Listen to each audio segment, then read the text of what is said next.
Stories of the Buddha's Former Births. Book 1 Ekanipada. 1. Apanaka Jātaka. This discourse regarding truth was delivered by the Blessed One, while he was dwelling in the great monastery at Jetavana near Savatthi. But who, you ask, was it that led up to this tale? Well, it was the treasurer's 500 friends, disciples of the sophists. For one day Anathapindika the treasurer took his friends the 500 disciples of other schools, and went off with them to Jetavana, whither also he had a great store brought of garlands, perfumes, and unguents, together with oil, honey, molasses, cloths, and cloaks. After due salutation to the Blessed One, he made his offering to him of the garlands and the like, and handed over to the order of the brethren the medicinal oil and so forth together with the cloths. And, this done, he took his seat on one side, eschewing the 6 faults in sitting down. Likewise, those disciples of other schools saluted the Buddha, and took their seats close by the side of Anathapindika. Gazing upon the Master's countenance, glorious as the full moon, upon his excellent presence endowed with the signs and marks of Buddhahood and encompassed to a fathom's length with light, and upon the rich glory that marks a Buddha, a glory which issued as it were in paired garlands, pair upon pair. Then, though in thunderous tones as of a young lion roaring in the red valley or as of a storm cloud in the rainy season, bringing down as it were the Ganges of the heavens, and seeming to weave a chaplet of jewels, yet in a voice of eightfold perfection, the charm of which ravished the ear, he preached to them the truth in a discourse full of sweetness and bright with varied beauty.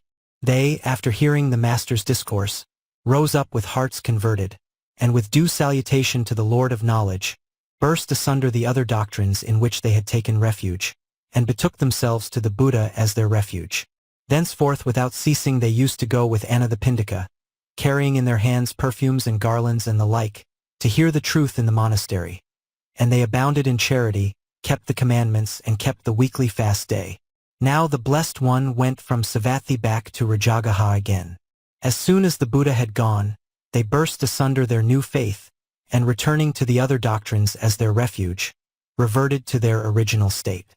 After some 7 or 8 months' stay, the Blessed One came back to Jetavana. Once again too did Anathapindika come with those friends of his to the Master, make his salutation and offering of perfumes and the like, and take his seat on one side. And the friends also saluted the Blessed One and took their seats in like manner. Then did Anathapindika tell the Blessed One how, when the Buddha had departed on his alms pilgrimage, his friends had forsaken their refuge for the old doctrines again, and had reverted to their original state. Opening the lotus of his mouth, as though it were a casket of jewels, scented with scents divine and filled with divers perfumes by virtue of his having ever spoken aright throughout myriad eons, the Blessed One made his sweet voice come forth, as he inquired, "Is the report true that you, disciples, have forsaken the 3 refuges for the refuge of other doctrines?" And when they, unable to conceal the fact, had confessed, saying, "It is true, Blessed One," then said the Master, "Disciples, not between the bounds of hell below and the highest heaven above, not in all the infinite worlds that stretch right and left, is there the equal, much less the superior, of a Buddha in the excellences which spring from obeying the commandments and from other virtuous conduct." Then he declared to them the excellences of the 3 gems as they are revealed in the sacred texts, the following amongst the number. Of all creatures, brethren, whether footless, etc., of these the Buddha is the chief. Whatsoever riches there be in this or in other worlds, etc., and verily the chief of the faithful, etc. Thence he went on to say, no disciples, male or female, who seek refuge in the 3 gems that are endowed with such peerless excellences, are ever reborn into hell and the like states. But released from all rebirth into states of suffering, they pass to the realm of Devas and there receive great glory. Therefore, in forsaking such a refuge for that offered by other doctrines, you have gone astray. And here the following sacred texts should be cited to make it clear that none who, to find release and the supreme good, have sought refuge in the 3 gems, shall be reborn into states of suffering. Those who have refuge in the Buddha found, shall not pass hence to states of suffering. Straightway, when they shall quit their human frame, a deva form these faithful ones shall fill. Those who have refuge in the doctrine found, etc., etc. Those who have refuge in the order found, etc., etc. They're manifold the refuges men seek, the mountain peak, the forest solitude, and so on down to, when he this refuge shall have sought and found, entire release is his from every pain. But the master did not end his teaching to them at this point. For he went on to say, disciples, meditation on the thought of the Buddha, meditation on the thought of the truth, meditation on the thought of the brotherhood. This it is that gives entry to and fruition of the first, the second, the third, and the fourth paths to bliss. And when he had preached the truth to them in these and other ways, he said, in forsaking such a refuge as this, you have gone astray. And here the gift of the several paths to those who meditate on the thought of the Buddha and so forth, should be made clear by such scriptures as the following. One thing there is, brethren, which, if practiced and developed, conduces to utter loathing of the world's vanities, to the cessation of passion, to the end of being, to peace, to insight, to enlightenment, to nirvana. What is this one thing? The meditation on the thought of the Buddha. When he had thus exhorted the disciples, the Blessed One said, so too in times past, disciples, the men who jumped to the fatuous conclusion that what was no refuge was a real refuge, fell a prey to goblins in a demon-haunted wilderness and were utterly destroyed, whilst the men who clave to the absolute and indisputable truth prospered in the selfsame wilderness. And when he had said this, he became silent. Then, rising up from his seat and saluting the Blessed One, the layman Anathapindika burst into praises, and with clasped hands raised in reverence to his forehead, spoke thus. It is clear to us, sir, that in these present days these disciples were led by error into forsaking the supreme refuge. But the bygone destruction of those opinionated ones in the demon-haunted wilderness, and the prospering of the men who clave to the truth, are hidden from us and known only to you. May it please the Blessed One, as though causing the full moon to rise in the sky, to make this thing clear to us. Then said the Blessed One, it was solely to brush away the world's difficulties that by the display of the 10 perfections through myriad eons I won omniscience. Give ear and hearken, as closely as if you were filling a tube of gold with lion's marrow. Having thus excited the treasurer's attention, he made clear the thing that rebirth had concealed from them, as though he were releasing the full moon from the upper air, the birthplace of the snows. Once on a time in the city of Benares in the Kasi country there was a king named Brahmadatta. In those days the Bodhisattva was born into a merchant's family, and growing up in due course used to journey about trading with 500 carts, traveling now from east to west and now from west to east. There was also at Benares another young merchant, a stupid blockhead, lacking resource. Now at the time of our story the Bodhisattva had loaded 500 carts with costly wares of Benares, and had got them all ready to start. And so had the foolish young merchant too, thought the Bodhisattva. If this foolish young merchant keeps me company all along, and the 1,000 carts travel along together, it will be too much for the road. It will be a hard matter to get wood, water, and so forth for the men or grass for the oxen. Either he or I must go on first. So he sent for the other and laid his view before him, saying, the two of us can't travel together. Would you rather go first or last?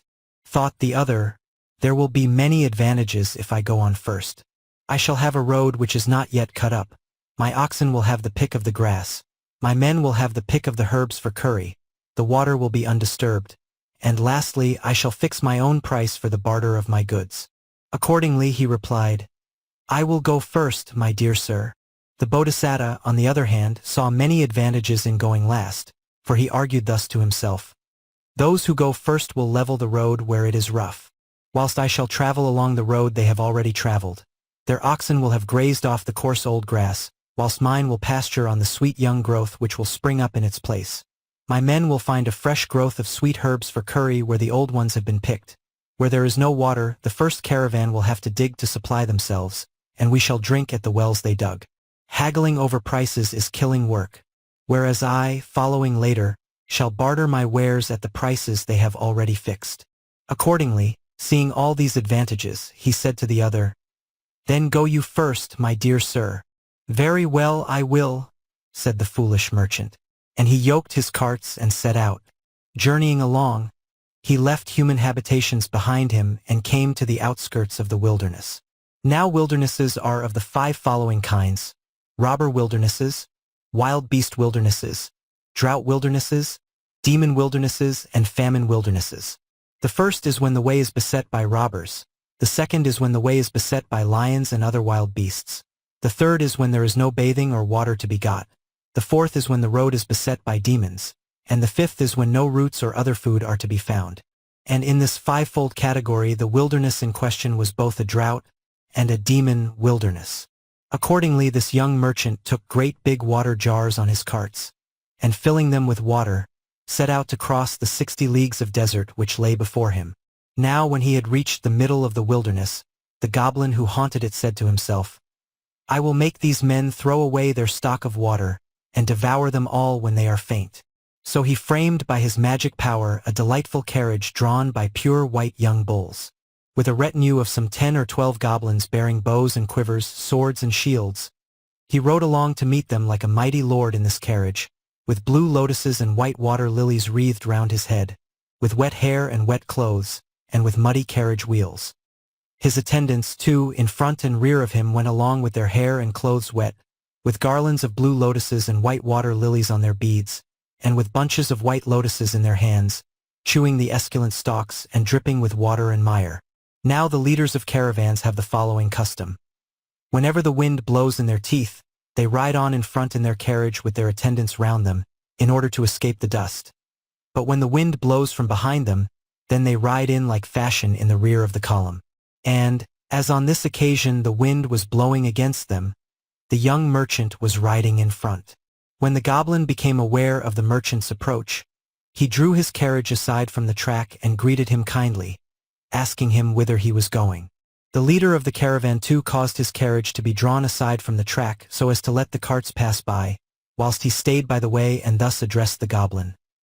"We are just on our way from Benares, sir, but I observe that you have lotuses and water lilies on your heads and in your hands, and that your people are chewing the esculent stalks, and that you are all muddy and dripping with wet.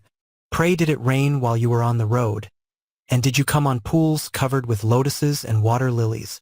Haran the goblin exclaimed, "What did you say? Why, yonder appears the dark green streak of the forest, and thence onward there is nothing but water all through the forest.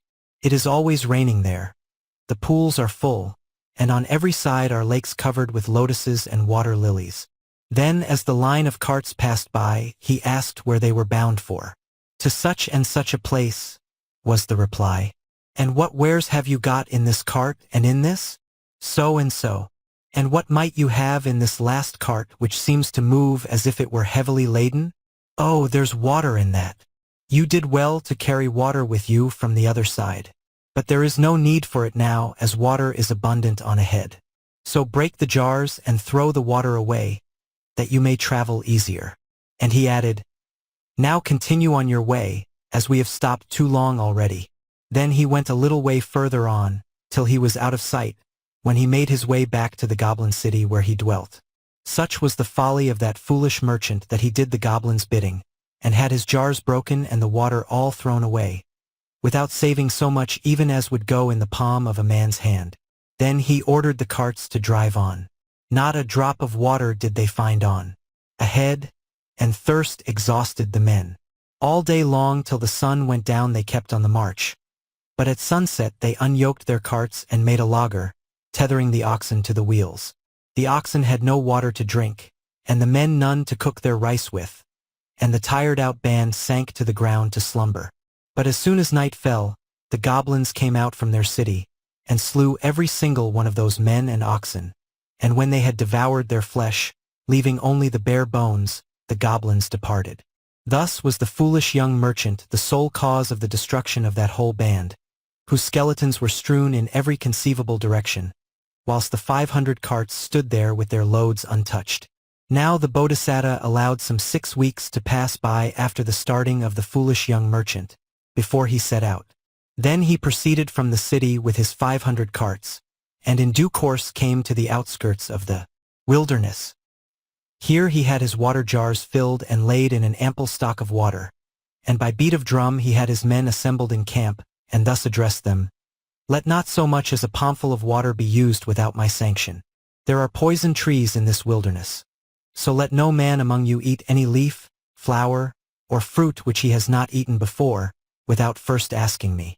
With this exhortation to his men, he pushed on into the wilderness with his 500 carts. When he had reached the middle of the wilderness, the goblin made his appearance on the Bodhisattva's path as in the former case. But, as soon as he became aware of the goblin, the Bodhisattva saw through him, for he thought to himself, "There's no water here in this waterless desert. This person with his red eyes and aggressive bearing casts no shadow. Very likely he has induced the foolish young merchant who preceded me to throw away all his water, and then, waiting till they were worn out, has eaten up the merchant with all his men. But he doesn't know my cleverness and ready wit." Then he shouted to the goblin, "Begone! We're men of business, and do not throw away what water we have got, before we see where more is to come from. But, when we do see more, we may be trusted to throw this water away and lighten our carts." The goblin rode on a bit further till he was out of sight, and then betook himself back to his home in the demon city.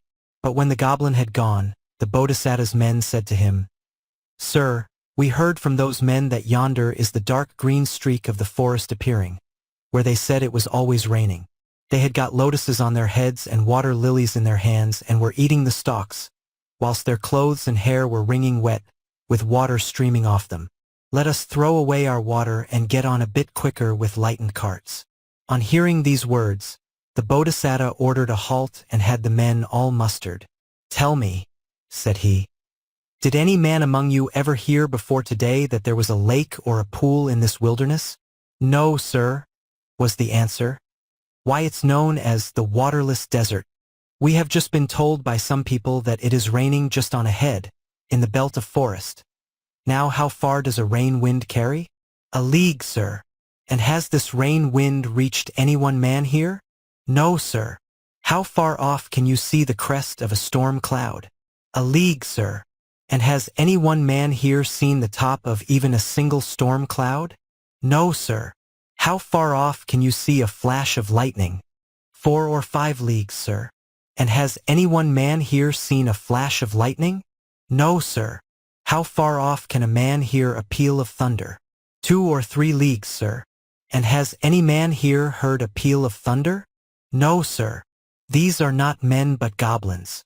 They will return in the hope of devouring us when we are weak and faint after throwing away our water at their bidding. As the young merchant who went on before us was not a man of resource, most likely he has been fooled into throwing his water away and has been devoured when exhaustion ensued. We may expect to find his 500 carts standing just as they were loaded for the start. We shall come on them today.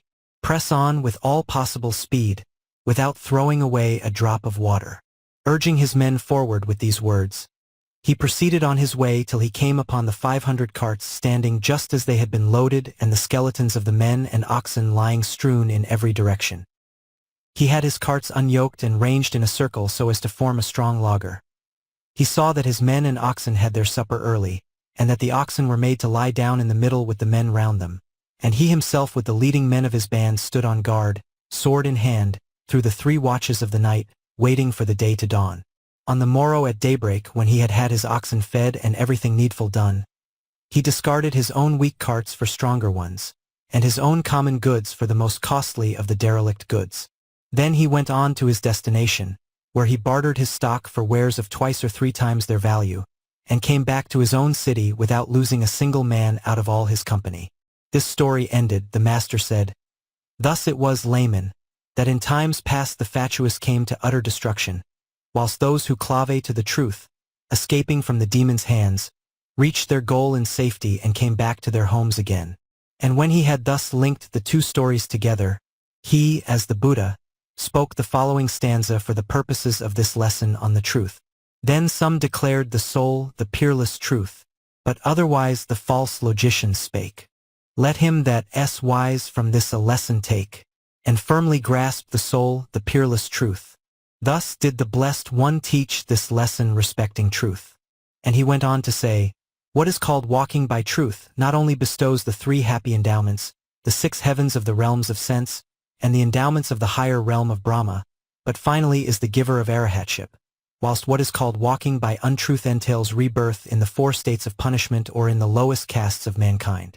Further, the master went on to expound in 16 ways the 4 truths, at the close of which all those 500 disciples were established in the fruit of the first path. Having delivered his lesson and his teaching, and having told the two stories and established the connection linking them together, the master concluded by identifying the birth as follows. Devdatta was the foolish young merchant of those days. His followers were the followers of that merchant. The followers of the Buddha were the followers of the wise merchant, who was myself.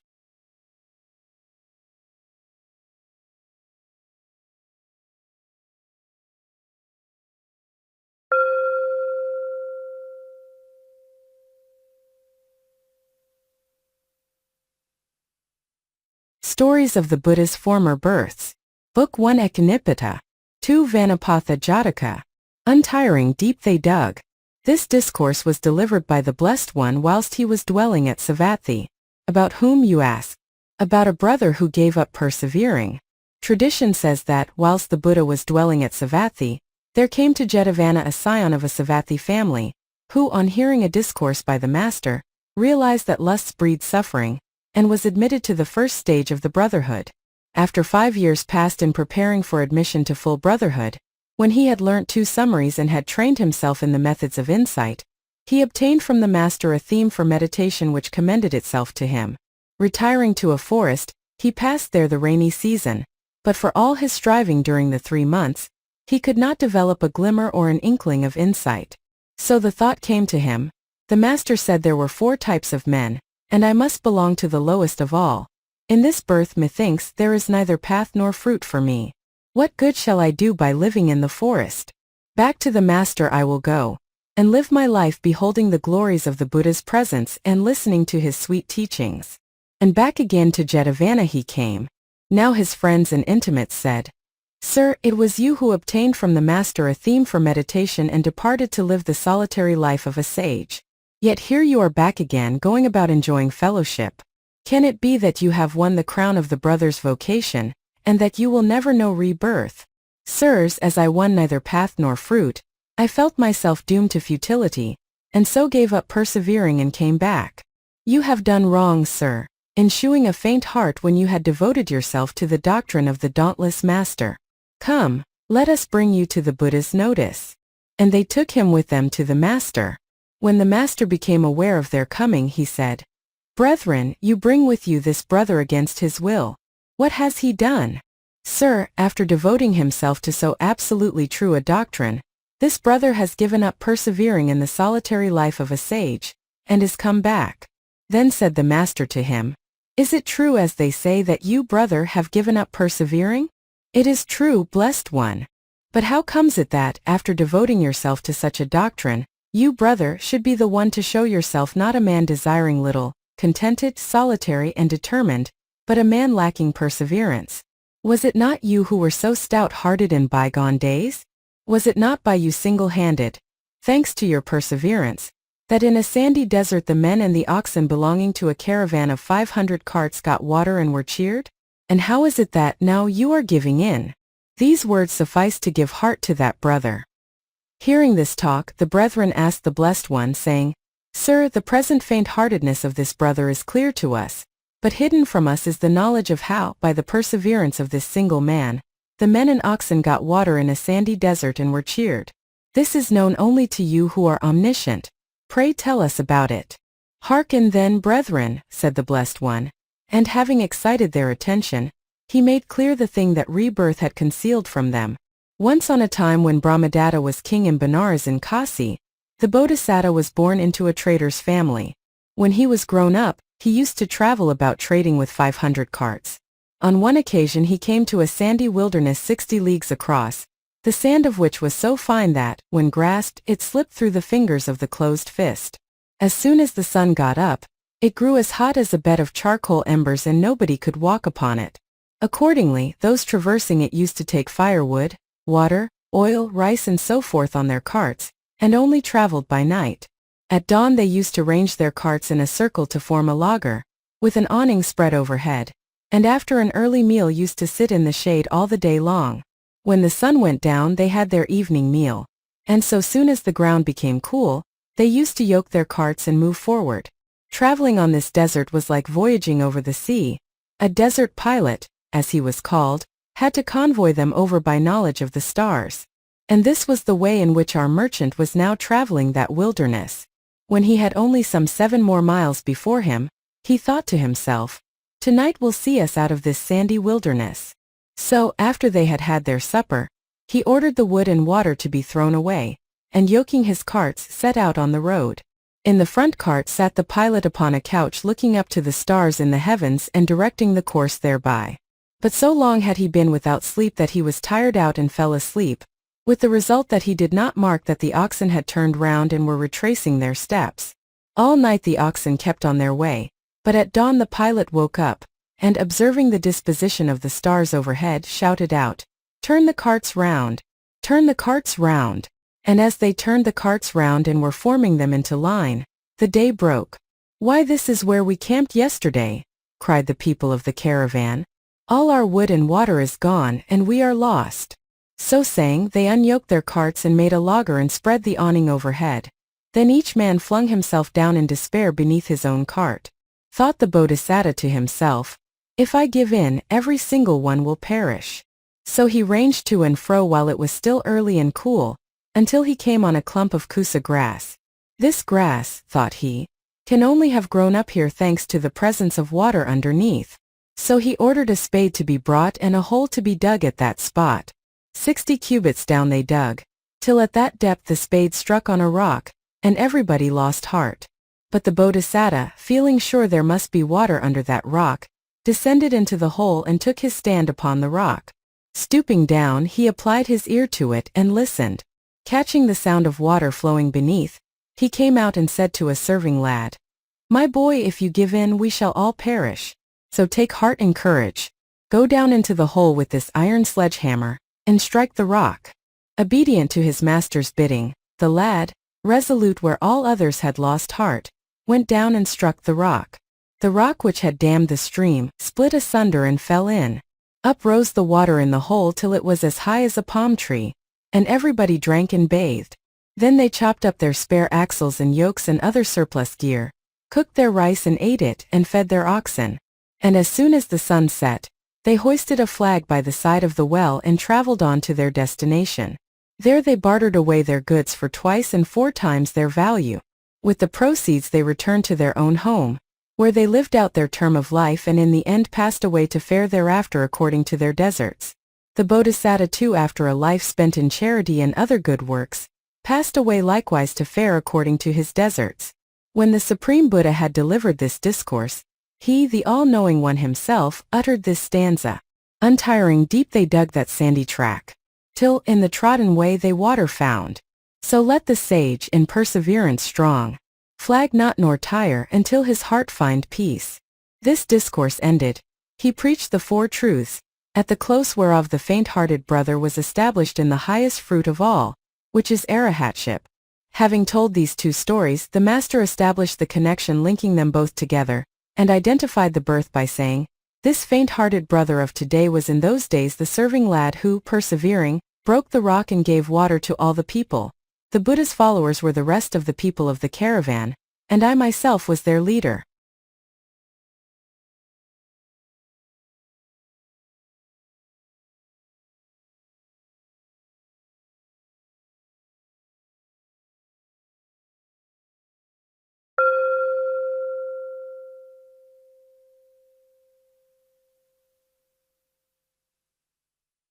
Stories of the Buddha's Former Births. Book 1 Ekanipita. 3. Saravanija Jātaka. If in this faith. This lesson too was taught by the Blessed One while at Savatthi, also about a brother who gave up persevering. For, when the man was brought by the brethren exactly as in the foregoing case, the Master said, "You, brother, who after devoting yourself to this glorious doctrine which bestows path and fruit, are giving up persevering, will suffer long, like the hawker of Seri who lost a golden bowl worth 100,000 pieces." The brethren asked the Blessed One to explain this to them. The Blessed One made clear a thing concealed from them by rebirth. Once on a time in the kingdom of Seri, 5 eons ago, the Bodhisattva dealt in pots and pans, and was called the Serivan. In the company of another dealer in the same wares, a greedy fellow who was also known as the Serivan. He came across the river Telavaha and entered the city of Andhapura. Apportioning the streets between the 2 of them, He set about hawking his wares round the streets of his district, and the other did the same in his district. Now in that city there was a decayed family. Once they had been rich merchants, but by the time of our story they had lost all the sons and brothers and all their wealth. The sole survivors were a girl and her grandmother, and they got their living by working for hire. Nevertheless, they had got in their house the golden bowl out of which in the old days the great merchant, the head of the family, used to eat.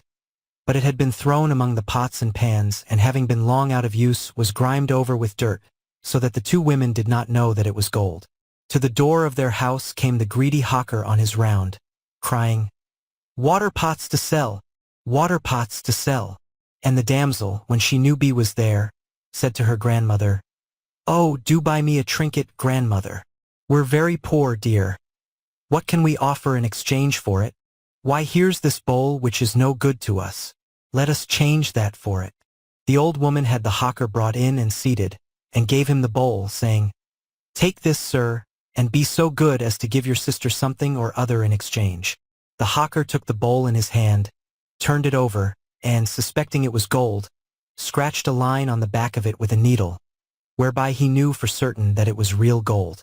Then, thinking that he would get the pot without giving anything whatever for it to the women, he cried, "What's the value of this, pray?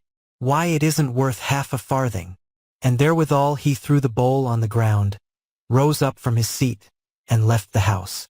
Now, as it had been agreed between the two hawkers that the one might try the streets which the other had already been into, the Bodhisattva came into that same street and appeared at the door of the house, crying, "Water pots to sell." Once again the damsel made the same request of her grandmother, and the old woman replied, "My dear, the first hawker threw our bowl on the ground and flung out of the house. What have we got left to offer now?" "Oh, but that hawker was a harsh-spoken man, grandmother dear, whilst this one looks a nice man and speaks kindly. Very likely he would take it. Call him in then." So he came into the house, and they gave him a seat and put the bowl into his hands. Seeing that the bowl was gold, he said, "Mother, this howl is worth 100,000 pieces. I haven't its value with me." "Sir, the first hawker who came here said that it was not worth half a farthing. So he threw it to the ground and went away. It must have been the efficacy of your own goodness which has turned the bowl into gold. Take it. Give us something or other for it, and go your way." At the time the Bodhisattva had 500 pieces of money and a stock worth as much more. The whole of this he gave to them, saying, "Let me retain my scales, my bag, and 8 pieces of money." And with their consent he took these with him, and departed with all speed to the riverside, where he gave his 8 coins to the boatman and jumped into the boat. Subsequently that greedy hawker had come back to the house, and had asked them to bring out their bowl, saying he would give them something or other for it. But the old woman flew out at him with these words, "You made out that our golden bowl, which is worth 100,000 pieces, was not worth even a half farthing. But there came an upright hawker, your master, I take it, who gave us 1,000 pieces for it and took the bowl away."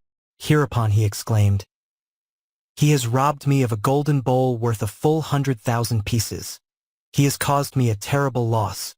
And intense sorrow came upon him, so that he lost command over himself and became like one distraught. His money and goods he flung away at the door of the house. He threw off his upper and under cloths, and, armed with the beam of his scales as a club, he tracked the Bodhisattva down to the riverside. Finding the latter already crossing, he shouted to the boatman to put back, but the Bodhisattva told him not to do so. As the other stood there gazing and gazing at the retreating Bodhisattva, intense sorrow seized upon him, his heart grew hot, blood gushed from his lips, and his heart cracked like the mud at the bottom of a tank, which the sun has dried up. Through the hatred which he had contracted against the Bodhisattva, he perished then and there. This was the first time Devdatta conceived a grudge against the Bodhisattva. The Bodhisattva, after a life spent in charity and other good works, passed away to fare according to his deserts.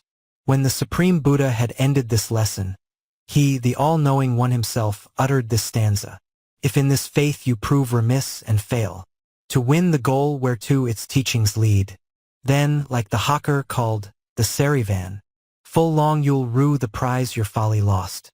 After having thus delivered his discourse in such a way as to lead up to arahatship, The master expounded the four truths, at the close whereof the faint-hearted brother was established in that highest fruit of all, which is arahatship.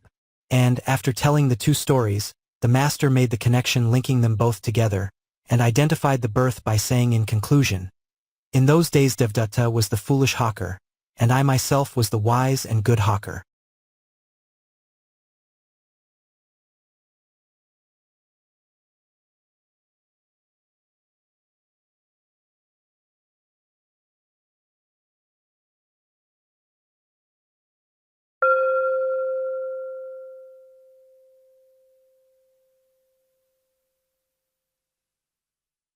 Stories of the Buddha's Former Births.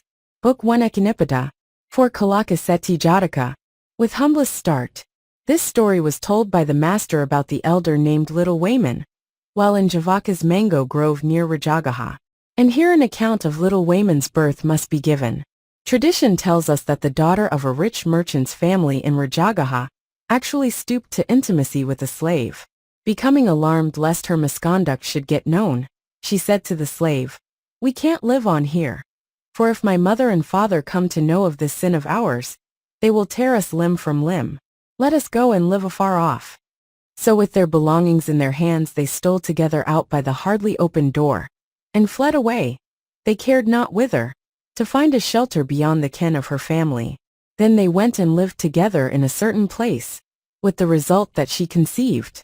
And when her full time was nearly come, she told her husband and said, "If I am taken in labor away from kith and kin, that will be a trouble to both of us. So let us go home." First he agreed to start today, and then he put it off till the morrow. And so he let the days slip by, till she thought to herself, "This fool is so conscious of his great offense that he dares not go. One's parents are one's best friends, so whether he goes or stays I must go." So when he went out, she put all her household matters in order and set off home, telling her next-door neighbor where she was going. Returning home, and not finding his wife, but discovering from the neighbors that she had started off home, he hurried after her, and came up with her on the road. And then and there she was taken in labor. "What's this, my dear?" said he. "I have given birth to a son, my husband," said she. Accordingly, as the very thing had now happened which was the only reason for the journey, they both agreed that it was no good going on now, and so turned back again. And as their child had been born by the way, they called him Wayman. Not long after, she became with child again, and everything fell out as before. And as this second child too was born by the way, they called him Wayman too, distinguishing the elder as Great Wayman, and the younger as Little Wayman. Then with both their children, they again went back to their own home. Now, as they were living there, their way child heard other boys talking of their uncles and grandfathers and grandmothers. So he asked his mother whether he hadn't got relations like the other boys. "Oh yes, my dear," said his mother, "but they don't live here. Your grandfather is a wealthy merchant in the city of Rajagaha, and you have plenty of relations there. Why don't we go there, mother?" She told the boy the reason why they stayed away, but, as the children kept on speaking about these relations, she said to her husband, "The children are always plaguing me. Are my parents going to eat us at sight? Come, let us shew the children their grandfather's family." "Well, I don't mind taking them there, but I really could not face your parents." "All right, so long as, some way or other, the children come to see their grandfather's family," said she. So those two took their children, and coming in due course to Rajagaha, put up in a public rest house by the city gate. Then, taking with them the two children, the woman caused their coming to be made known to her parents. The latter, on hearing the message, returned this answer: "True, it is strange to be without children unless one has renounced the world in quest of arahatship. Still, so great is the guilt of the pair towards us that they may not stand in our sight. Here is a sum of money for them. Let them take this and retire to live where they will, but the children they may send here." Then the merchant's daughter took the money so sent her, and dispatched the children by the messengers. So the children grew up in their grandfather's house, Little Wayman being of tender years, while Great Wayman used to go with his grandfather to hear the Buddha preach the truth. And by constant hearing of the truth from the master's own lips, the lad's heart yearned to renounce the world for the life of a brother. With your permission, said he to his grandfather, I should like to join the brotherhood. What do I hear? Cried the old man. Why, it would give me greater joy to see you join the order than to see the whole world join. Become a brother if you feel able. And he took him to the master. Well, merchant, said the master, have you brought your boy with you? Yes, sir. This is my grandson, who wishes to join your brotherhood. Then the master sent for a mendicant, and told him to admit the lad to the order. And the mendicant repeated the formula of the perishable body, and admitted the lad as a novice. When the latter had learned by heart many words of the Buddha, and was old enough, he was admitted a full brother. He now gave himself up to earnest thought till he won arahatship. And as he passed his days in the enjoyment of insight and the paths, he thought whether he could not impart the like happiness to little Wayman. So he went to his grandfather the merchant and said, Great merchant, with your consent, I will admit little Wayman to the order. Pray do so, reverend sir, was the reply. Then the elder admitted the lad little Wayman, and established him in the 10 Commandments. But little Wayman proved a dullard. With 4 months' study he failed to get by heart this single stanza. Lo, like a fragrant lotus at the dawn of day full blown, with virgin wealth of scent, behold the Buddha's glory shining forth, as in the vaulted heaven beams the sun. For we are told, in the Buddhahood of Kassapa this little Wayman, having himself attained to knowledge as a brother, laughed to scorn a dull brother, who was learning a passage by heart. His scorn so confused his butt, that the latter could not learn or recite the passage. And now, in consequence, on joining the brotherhood he himself proved a dullard. Each new line he learned drove the last out of his memory. And 4 months slipped away, while he was struggling with this single stanza. Said his elder brother to him, Wayman, you are not equal to receiving this doctrine. In 4 whole months you have been unable to learn a single stanza. How then can you hope to crown your vocation with supreme success? Leave the monastery. But though thus expelled by his brother, little Wayman was so attached to the Buddha's creed that he did not want to become a layman. Now at that time great Wayman was acting as steward, and Jātaka Kamarabaka, going to his mango grove with a large present of perfumes and flowers for the master, had presented his offering and listened to a discourse. Then, rising from his seat and bowing to the Buddha, he went up to great Wayman and asked, How many brethren are there, reverend sir, with the master? Just 500, sir. Will you bring the 500 brethren, with the Buddha at their head, to take their meal at my house tomorrow? Lay disciple, one of them named little Wayman is a dullard and makes no progress in the faith, said the elder.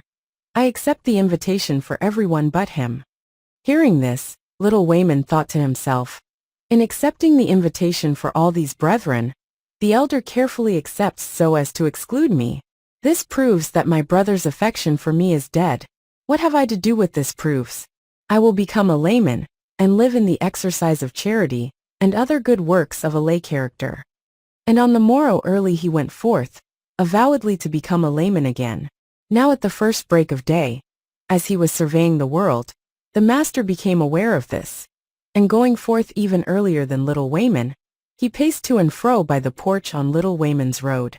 As the latter came out of the house, he observed the master, and with a salutation went up to him. Whither away at this hour, little Wayman? Said the master. My brother has expelled me from the order, sir, and I am going to wander forth. Little Wayman, as it was under me that you took the vows, why did you not, when expelled by your brother, come to me? Kanti, what have you to do with a layman's life? You shall stop with me. So saying, he took little Wayman and seated him at the door of his own perfumed chamber. Then giving him a perfectly clean cloth which he had supernaturally created, the master said, Face towards the east, and as you handle this cloth, repeat these words. Removal of impurity, removal of impurity. Then at the time appointed the master, attended by the brotherhood, went to Jātaka's house and sat down on the seat set for him. Now little Wayman, with his gaze fixed on the sun, sat handling the cloth and repeating the words, Removal of impurity, removal of impurity. And as he kept handling the piece of cloth, it grew soiled. Then he thought, just now this piece of cloth was quite clean, but my personality has destroyed its original state and made it dirty. Impermanent indeed are all compounded things. And even as he realized death and decay, he won the Arahat's illumination. Knowing that little Wayman's mind had won illumination, the master sent forth an apparition, and in this semblance of himself appeared before him, as if seated in front of him and saying, "Heed it not, little Wayman, that this mere piece of cloth has become dirty and stained with impurity. Within thee are the impurities of lust and other evil things. Remove them." And the apparition uttered these stanzas.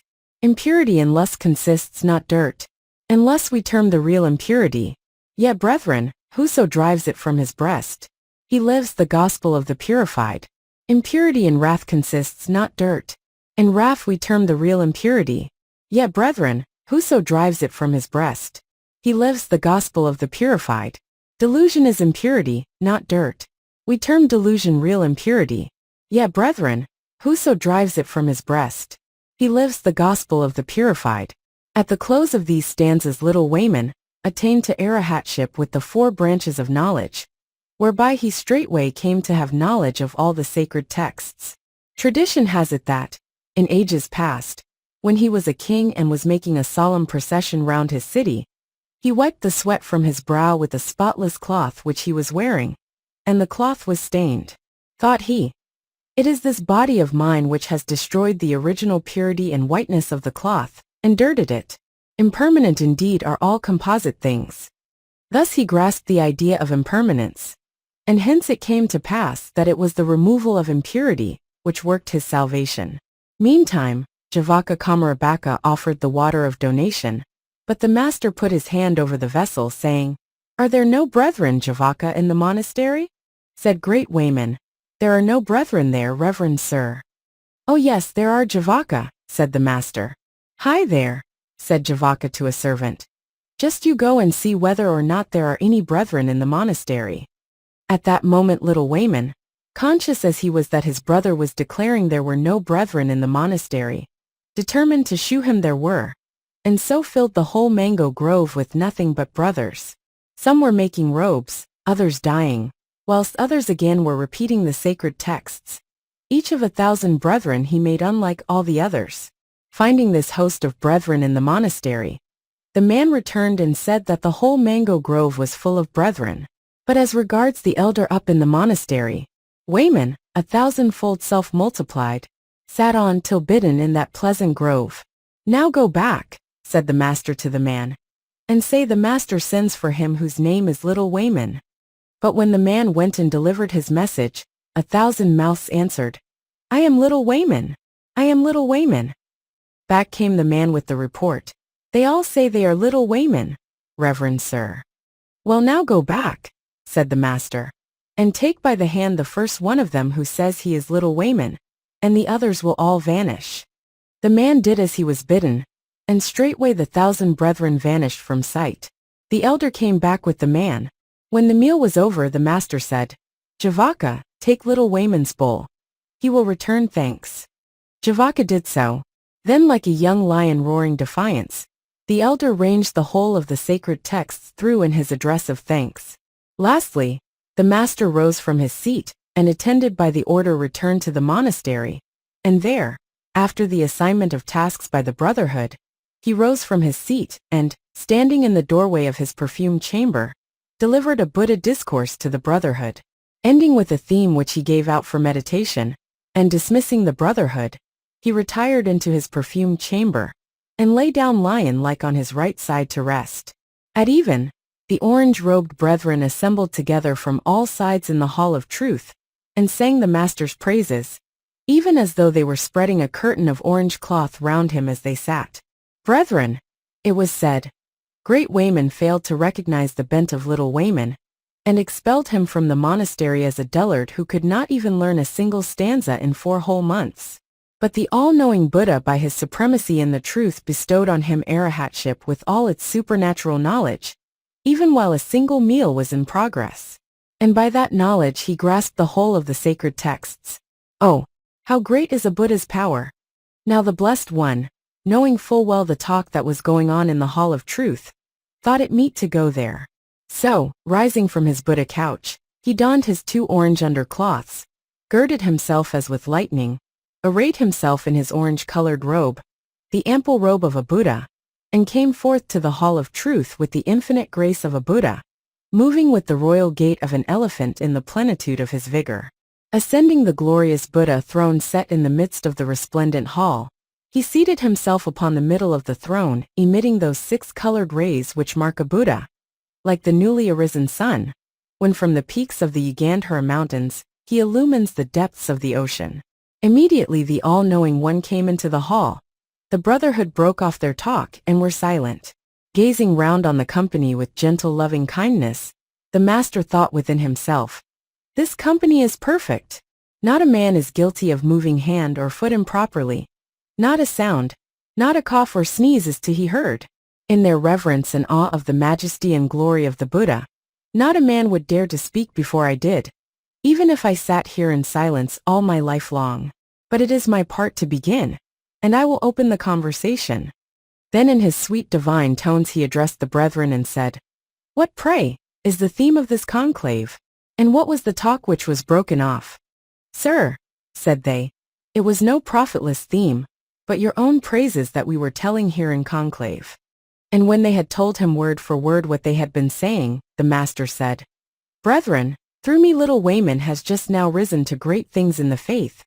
In times past it was to great things in the way of wealth that he rose, but equally through me."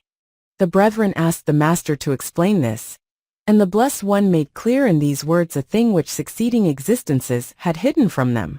Once on a time when Brahmadatta was reigning in Benares and Kasi, the Bodhisattva was born into the treasurer's family, and growing up, was made treasurer, being called Treasurer Little. A wise and clever man was he, with a keen eye for signs and omens.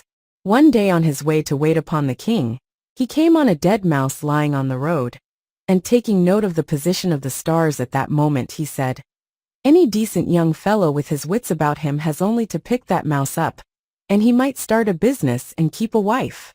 His words were overheard by a young man of good family, but reduced circumstances, who said to himself, "That's a man who has always got a reason for what he says."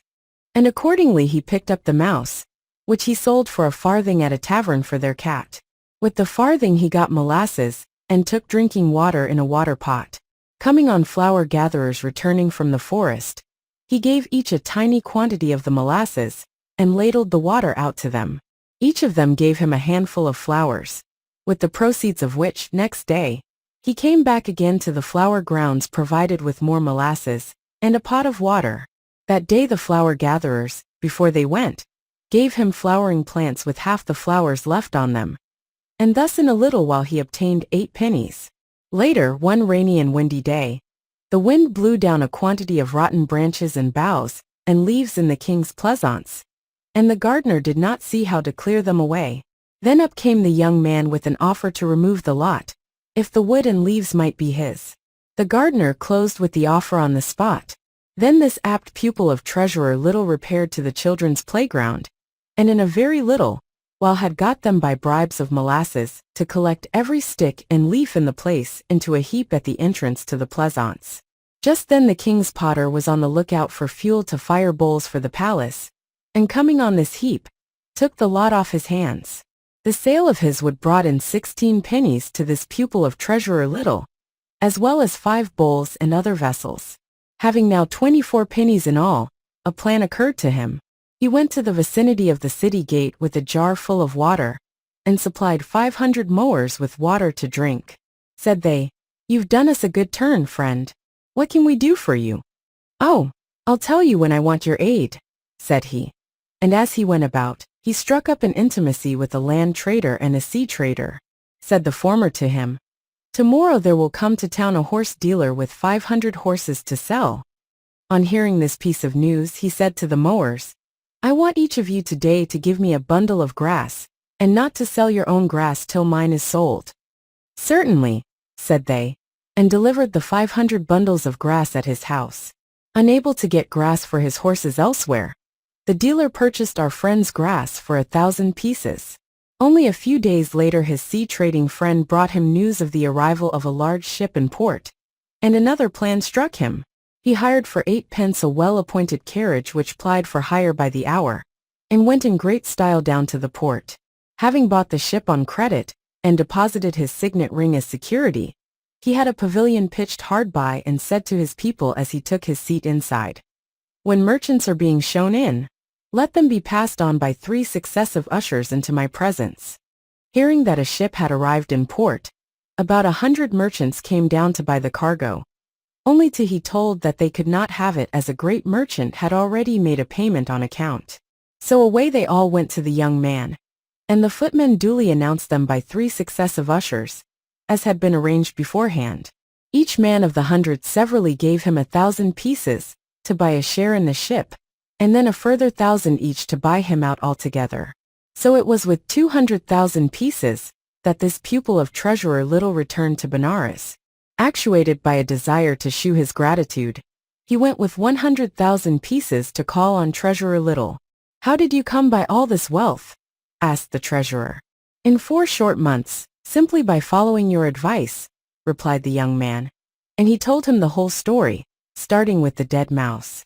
Thought Lord High Treasurer Little, on hearing all this, "I must see that a young fellow of these parts does not fall into anybody else's hands." So he married him to his own grown-up daughter, and settled all the family estates on the young man. And at the treasurer's death, he became treasurer in that city. And the Bodhisattva passed away to fare according to his deserts. His lesson ended, the Supreme Buddha, the all-knowing one himself, repeated this stanza. With humblest start in trifling capital, a shrewd and able man will rise to wealth. E'en as his breath can nurse a tiny flame. Also the Blessed One said, "It is through me, brethren, that little Wayman has just now risen to great things in the faith, as in times past to great things in the way of wealth." His lesson thus finished, the master made the connection between the 2 stories he had told, and identified the birth in these concluding words. Little Wayman was in those days the pupil of Treasurer Little, and I myself Lord High Treasurer Little.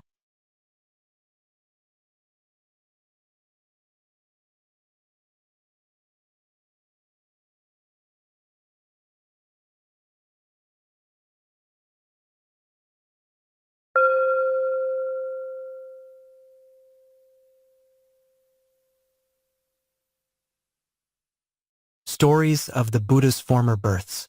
Book 1 Ekanipita. 5. Tanjalinali Jātaka. Dost ask how much a peck of rice is worth? This was told by the master, whilst at Jetavana, about the elder Udayi, called the dullard. At that time the Reverend Daba, the Maulian, was mancipal to the brotherhood. When in the early morning Daba was allotting the checks for rice, sometimes it was choice rice and sometimes it was an inferior quality which fell to the share of the elder Udayi. On days when he received the inferior quality, he used to make a commotion in the check room by demanding, "Is Daba the only one who knows how to give out checks? Don't we know?" One day when he was making a commotion, they handed him the check basket, saying, "Here, you give the checks out yourself today." Thenceforth it was Udayi who gave out the checks to the brotherhood. But, in his distribution, he could not tell the best from the inferior rice. Nor did he know what seniority was entitled to the best rice and what to the inferior. So too, when he was making out the roster, he had not an idea of the seniority of the brethren thereon. Consequently, when the brethren took up their places, he made a mark on the ground or on the wall to shew that one detachment stood here, and another there. Next day there were fewer brethren of one grade and more of another in the check room. Where there were fewer, the mark was too low down. Where the number was greater, it was too high up. But Udayi, quite ignorant of detachments, gave out the checks simply according to his old marks. Hence, the brethren said to him, "Friend Udayi, the mark is too high up or too low down.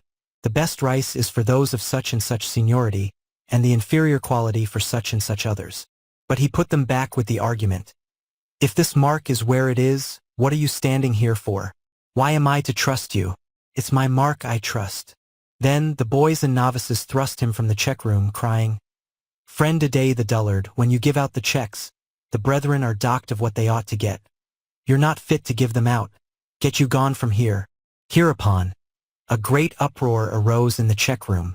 Hearing the noise, the master asked the elder Ananda, saying, "Ananda, there is a great uproar in the check room. What is the noise about?" The elder explained it all to the Buddha. "Ananda," said he, This is not the only time when Uday by his stupidity has robbed others of their profit. He did just the same thing in bygone times too.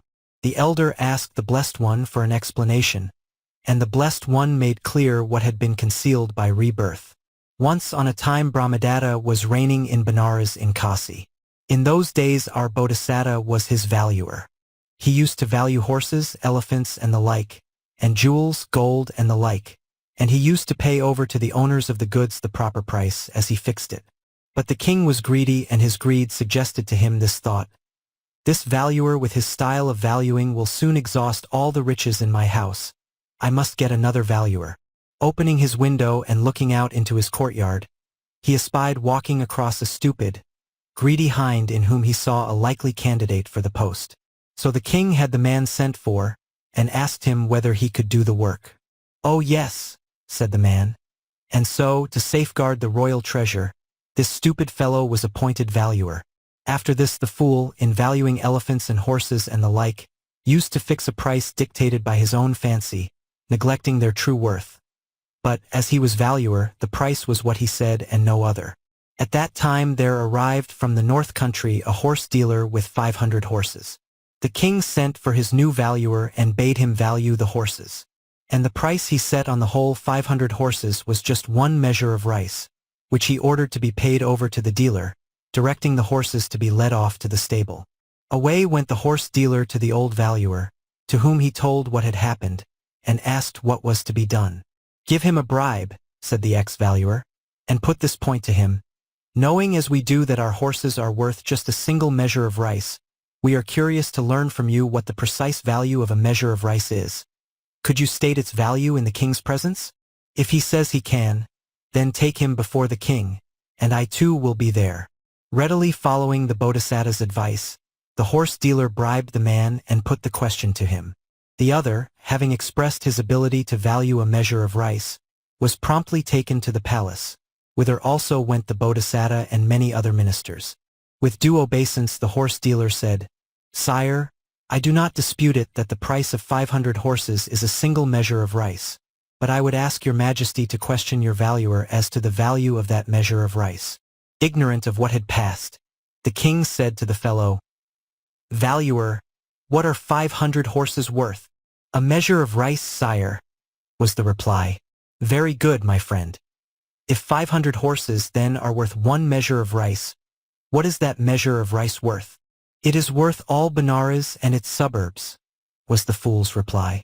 Thus we learn that, having first valued the horses at a measure of hill paddy to please the king, he was bribed by the horse dealer to estimate that measure of rice at the worth of all Benares and its suburbs, and that though the walls of Benares were 12 leagues round by themselves, while the city and suburbs together were 300 leagues round, yet the fool priced all this vast city and its suburbs at a single measure of rice.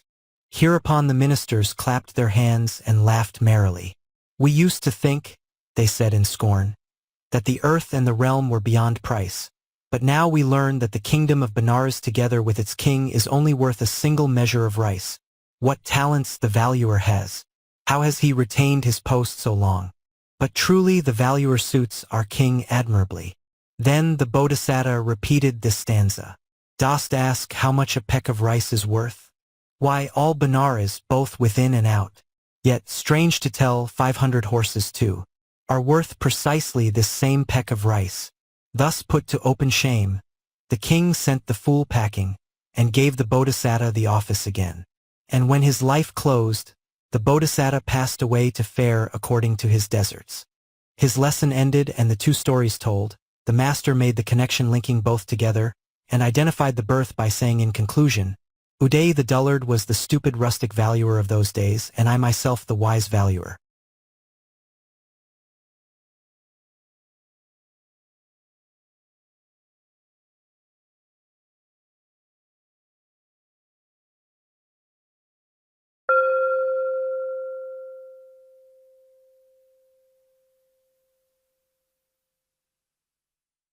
Stories of the Buddha's Former Births. Book 1 Echinipita. 6 Devadhama Jātaka. Those only godlike call. This story was told by the Blessed One while at Jetavana, about a wealthy brother. Tradition tells us that on the death of his wife, A squire of Savatthi joined the brotherhood. When he was joining, he caused to be built for himself a chamber to live in, a room for the fire, and a storeroom. And not till he had stocked his storeroom with ghee, rice, and the like, did he finally join. Even after he had become a brother, he used to send for his servants, and make them cook him what he liked to eat. He was richly provided with the requisites, having an entire change of clothing for night, and another for day, and he dwelt aloof on the outskirts of the monastery. One day when he had taken out his cloths and bedding, and had spread them out to dry in his chamber, a number of brethren from the country, who were on a pilgrimage from monastery to monastery, came in their journeying to his cell, and found all these belongings. "Whose are these?" they asked. "Mine, sirs," he replied. "What, sir?" they cried. "This upper cloth and that as well. This undercloth as well as that. And that bedding too, is it all yours?" "Yes, nobody's but mine." "Sir," said they, "the Blessed One has only sanctioned 3 cloths. And yet though the Buddha, to whose doctrine you have devoted yourself, is so simple in his wants, you forsooth have amassed all this stock of requisites. Come, we must take you before the Lord of Wisdom." And so saying, they went off with him to the master. Becoming aware of their presence, the master said, "Wherefore is it, brethren, that you have brought the brother against his will?" "Sir, this brother is well off and has quite a stock of requisites." "Is it true, brother, as they say, that you are so well off?" "Yes, blessed one." "But why, brother, have you amassed these belongings?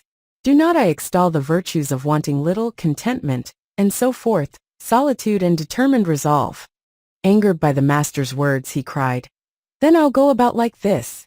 And flinging off his outer clothing, he stood in their midst clad only in his waistcloth. Then, as a moral support to him, the master said, "Was it not you, brother, who in bygone days were a seeker after the shamefacedness that fears to sin? And even when you were a water demon lived for 12 years seeking after that shamefacedness? How then comes it that, after vowing to follow the weighty doctrine of the Buddha, you have flung off your outer robes and stand here devoid of shame?" At the master's word, his sense of shame was restored. He donned his robes again, and saluting the master, seated himself at the side. The brethren having asked the Blessed One to explain to them the matter he had mentioned, the Blessed One made clear what had been concealed from them by rebirth. Once on a time Brahmadatta was reigning in Benares and Kasi. The Bodhisatta, having come to birth in those days as the king's son by the queen, was duly named Prince Mahimsasa. By the time he could run about, a second son was born to the king, and the name they gave this child was Prince Moon. But by the time he could run about, the Bodhisatta's mother died. Then the king took another queen, who was his joy and delight, and their love was crowned with the birth of yet another prince, whom they named Prince Sunday. In his joy at the birth of the boy, the king promised to grant her any boon she might ask on the child's behalf. But the queen treasured up the promise to be fulfilled at her own good time hereafter. Later, when her son had grown up, she said to the king, "Sire, when my boy was born, you granted me a boon to ask for him. Let him be king." "Nay," said the king. "2 sons have I, radiant as flaming fires. I cannot give the kingdom to your son." But when he saw that, undaunted by this refusal, the queen kept plaguing him time after time, to grant her request, the king, fearing lest the woman should plot evil against his sons, sent for them and said, "My children, when Prince Sun was born, I granted a boon, and now his mother wants the kingdom for him. I have no wish to give him the kingdom, but women are naturally wicked, and she will be plotting evil against you. You had better retire to the forest, to return at my death to rule in the city which belongs by right to our house." So saying, with tears and lamentations, the king kissed his 2 sons on the head and sent them forth. As the princes were leaving the palace after their adieus to their father, who should see them but Prince Sun himself, who was playing in the courtyard? And no sooner did he learn what was the matter, than he made up his mind to go with his brothers. So he too went off in their company. The 3 came to the region of the Himalayas. And here the Bodhisatta, who had turned aside from the road and was sitting at the foot of a tree, said to Prince Sun, "Run down to the pool yonder, Sun dear, drink and bathe there, and then bring us too some water back in a lotus leaf." Now that pool had been delivered over to a certain water sprite by Vesavana, who said to him, with the exception of such as know what is truly godlike.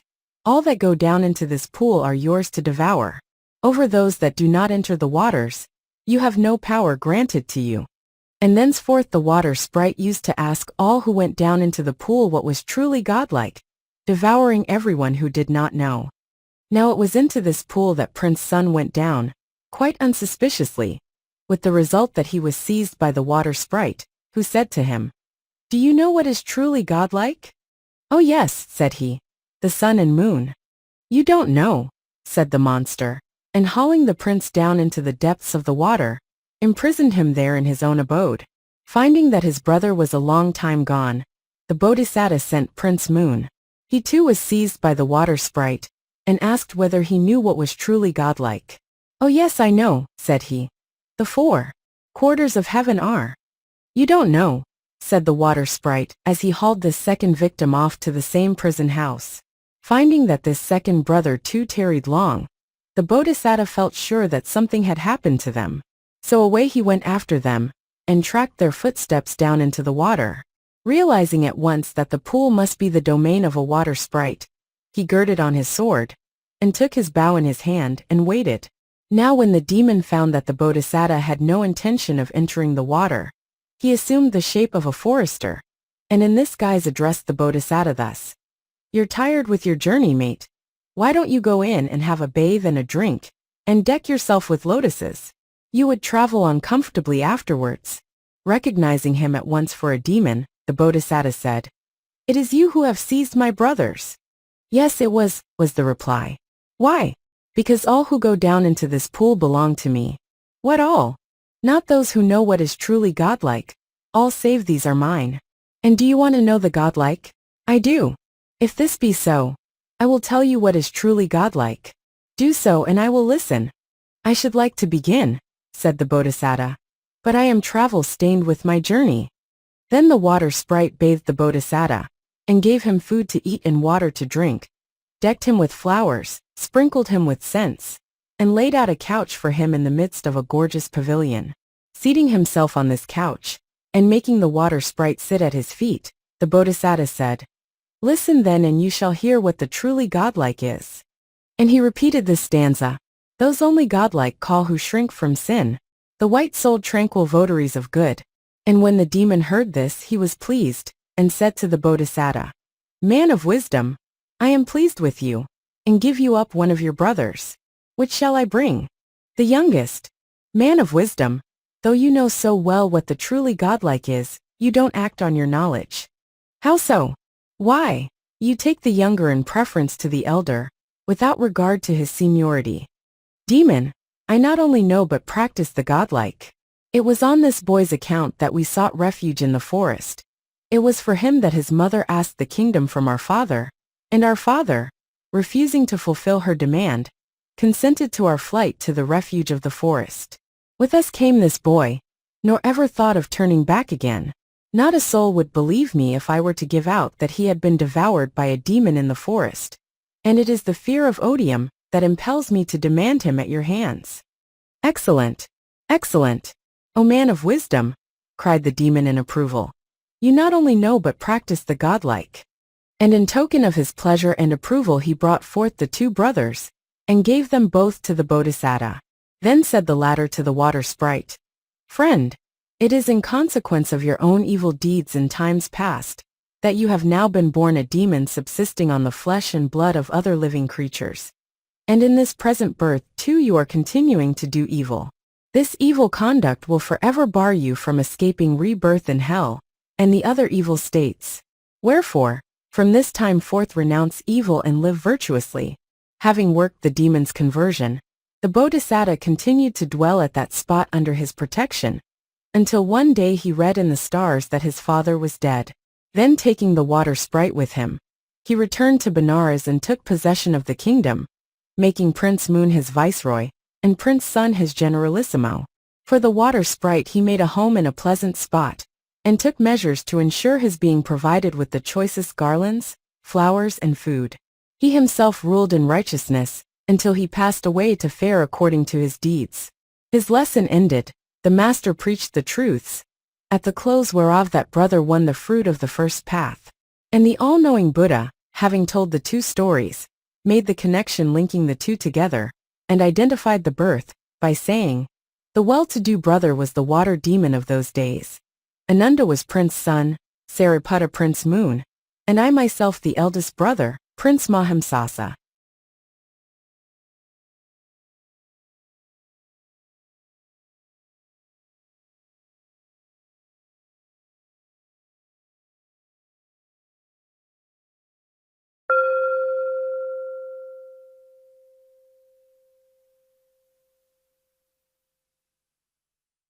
Stories of the Buddha's Former Births. Book 1 Ekanipita. 7. Kathahari Jātaka. Your son am I. This story was told by the master while at Jetavana about the story of Vasabhakatiya, which will be found in the 12th book in the Bhattasala Jātaka. Tradition tells us that she was the daughter of Mahanamasaka by a slave girl named Nagamunda, and that she afterwards became the consort of the king of Kosala. She conceived a son by the king. But the king, coming to know of her servile origin, degraded her from her rank, and also degraded her son Vidudaba. Mother and son never came outside the palace. Hearing of this, the master at early dawn came to the palace attended by 500 brethren, and, sitting down on the seat prepared for him, said, Sire, where is Vasabhakatiya? Then the king told him what had happened. Sire, whose daughter is Vasabhakatiya? Mahanama's daughter, sir. When she came away, to whom did she come as wife? To me, sir. Sire, she is a king's daughter. To a king she is wed, and to a king she bore her son. Wherefore is that son not in authority over the realm which owns his father's sway? In bygone days, a monarch who had a son by a casual faggot gatherer gave that son his sovereignty. The king asked the Blessed One to explain this. The Blessed One made clear what had been concealed from him by rebirth. Once on a time in Benares Brahmadatta the king, having gone in great state to his pleasaunce, was roaming about looking for fruits and flowers when he came on a woman who was merrily singing away as she picked up sticks in the grove. Falling in love at first sight, the king became intimate with her, and the Bodhisattva was conceived then and there. Feeling as heavy within as though weighed down with the bolt of Indra, the woman knew that she would become a mother, and told the king so. He gave her the signet ring from his finger and dismissed her with these words, If it be a girl, spend this ring on her nurture, but if it be a boy, bring ring and child to me. When the woman's time was come, she bore the Bodhisattva, and when he could run about and was playing in the playground, a cry would arise, No father has hit me! Hearing this, the Bodhisattva ran away to his mother and asked who his father was. You are the son of the king of Benares, my boy. What proof of this is there, mother? My son, the king on leaving me gave me this signet ring and said, If it be a girl, spend this ring on her nurture, but if it be a boy, bring ring and child to me. Why then don't you take me to my father, mother? Seeing that the boy's mind was made up, she took him to the gate of the palace, and bade their coming be announced to the king. Being summoned in, she entered and bowing before his majesty said, This is your son, sire. The king knew well enough that this was the truth, but shame before all his court made him reply, He is no son of mine. But here is your signet ring, sire. You will recognize that. Nor is this my signet ring. Then said the woman, Sire, I have now no witness to prove my words, except to appeal to truth. Wherefore, if you be the father of my child, I pray that he may stay in mid-air. But if not, may he fall to earth and be killed. So saying, she seized the Bodhisattva by the foot and threw him up into the air. Seated cross-legged in mid-air, the Bodhisattva in sweet tones repeated this stanza to his father, declaring the truth. Your son am I, great monarch. Rear me, sire. The king rears others, but much more his child. Hearing the Bodhisattva thus teach the truth to him from mid-air, the king stretched out his hands and cried, Come to me, my boy. None but me shall rear and nurture you. 1,000 hands were stretched out to receive the Bodhisattva. But it was into the arms of the king and of no other that he descended, seating himself in the king's lap. The king made him viceroy and made his mother queen consort. At the death of the king his father, he came to the throne by the title of King Kathavahana, the faggot-bearer, and after ruling his realm righteously, passed away to fare according to his deserts. His lesson to the king of Kosala ended, and his two stories told, the master made the connection linking them both together, and identified the birth by saying, Mahamaya was the mother of those days, King Suddhodana was the father, and I myself King Kathavahana.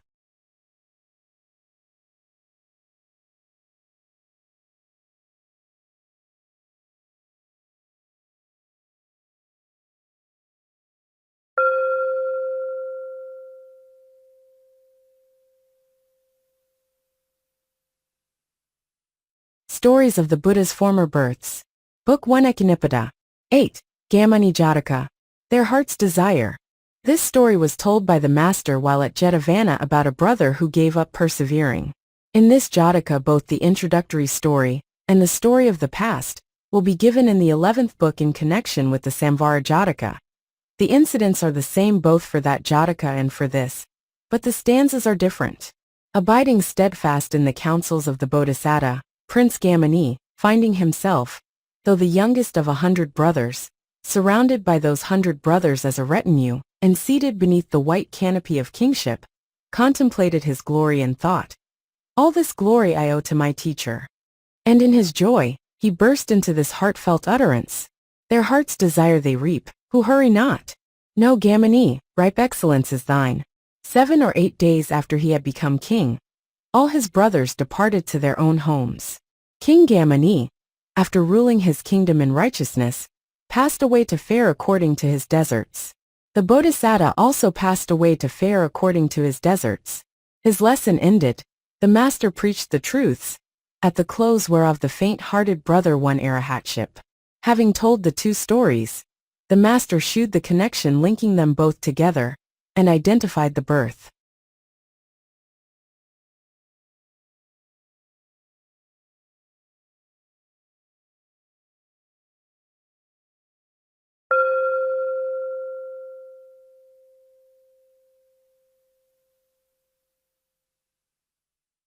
Stories of the Buddha's Former Births. Book 1 Ekanipada. 9. Makhadeva Jātaka. Lo! These gray hairs. This story was told by the master while at Jetavana about the great renunciation, which has already been related in the Nidana Katha. On this occasion the brethren sat praising the renunciation of the Lord of Wisdom. Entering the hall of truth and seating himself on the Buddha's seat, the master thus addressed the brethren. What is your theme, brethren, as you sit here in conclave? It is naught else, sir, than the praise of your own renunciation. Brethren, rejoined the master, not only in these latter days has the Tathagata made a renunciation, in bygone days too he similarly renounced the world. The brethren asked the Blessed One for an explanation of this. The Blessed One made clear what had been concealed from them by rebirth.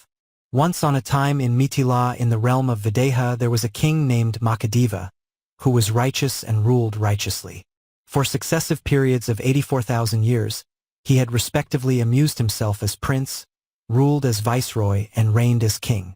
All these long years had he lived, when one day he said to his barber, "Tell me, friend barber, when you see any gray hairs in my head." So one day, years and years after, the barber did find among the raven locks of the king a single gray hair, and he told the king so. "Pull it out, my friend," said the king, "and lay it in my palm." The barber accordingly plucked the hair out with his golden tongs, and laid it in the king's hand. The king had at that time still 84,000 years more to live, but nevertheless at the sight of that one gray hair he was filled with deep emotion. He seemed to see the king of death standing over him, or to be cooped within a blazing bud of leaves. "Foolish Makhadeva," he cried, "gray hairs have come upon you before you have been able to rid yourself of depravities." And as he thought and thought about the appearance of his gray hair, he grew aflame within. The sweat rolled down from his body, whilst his raiment oppressed him and seemed intolerable. "This very day," thought he, "will I renounce the world for the brother's life." To his barber he gave the grant of a village, which yielded 100,000 pieces of money. He sent for his eldest son and said to him, "My son, gray hairs are come upon me, and I am become old. I have had my fill of human joys, and fain would taste the joys divine. The time for my renunciation has come. Take the sovereignty upon yourself. As for me, I will take up my abode in the pleasaunce called Makhadeva's mango grove, and there tread the ascetic's path. As he was thus bent on leading the brother's life, his ministers drew near and said, "What is the reason, sire, why you adopt the brother's life?" Taking the gray hair in his hand, the king repeated this stanza to his ministers. "Lo, these gray hairs that on my head appear are death's own messengers that come to rob my life. 'Tis time I turned from worldly things, and in the hermit's path sought saving peace." And after these words, he renounced his sovereignty that self-same day and became a recluse, dwelling in that very mango grove of Makhadeva. He there during 84,000 years fostered the four perfect states within himself, and, dying with insight full and unbroken, was reborn in the realm of Brahma. Passing thence, he became a king again in Mithila under the name of Nimi, and after uniting his scattered family, once more became a hermit in that same mango grove, winning the four perfect states and passing thence once more to the realm of Brahma. After repeating his statement that he had similarly renounced the world in bygone days, the master at the end of his lesson preached the four truths. Some entered the first path, some the second, and some the third. Having told the two stories, the master shewed the connection between them and identified the birth, by saying, "In those days Ananda was the barber, Rahula the sun, and I myself King Makhadeva."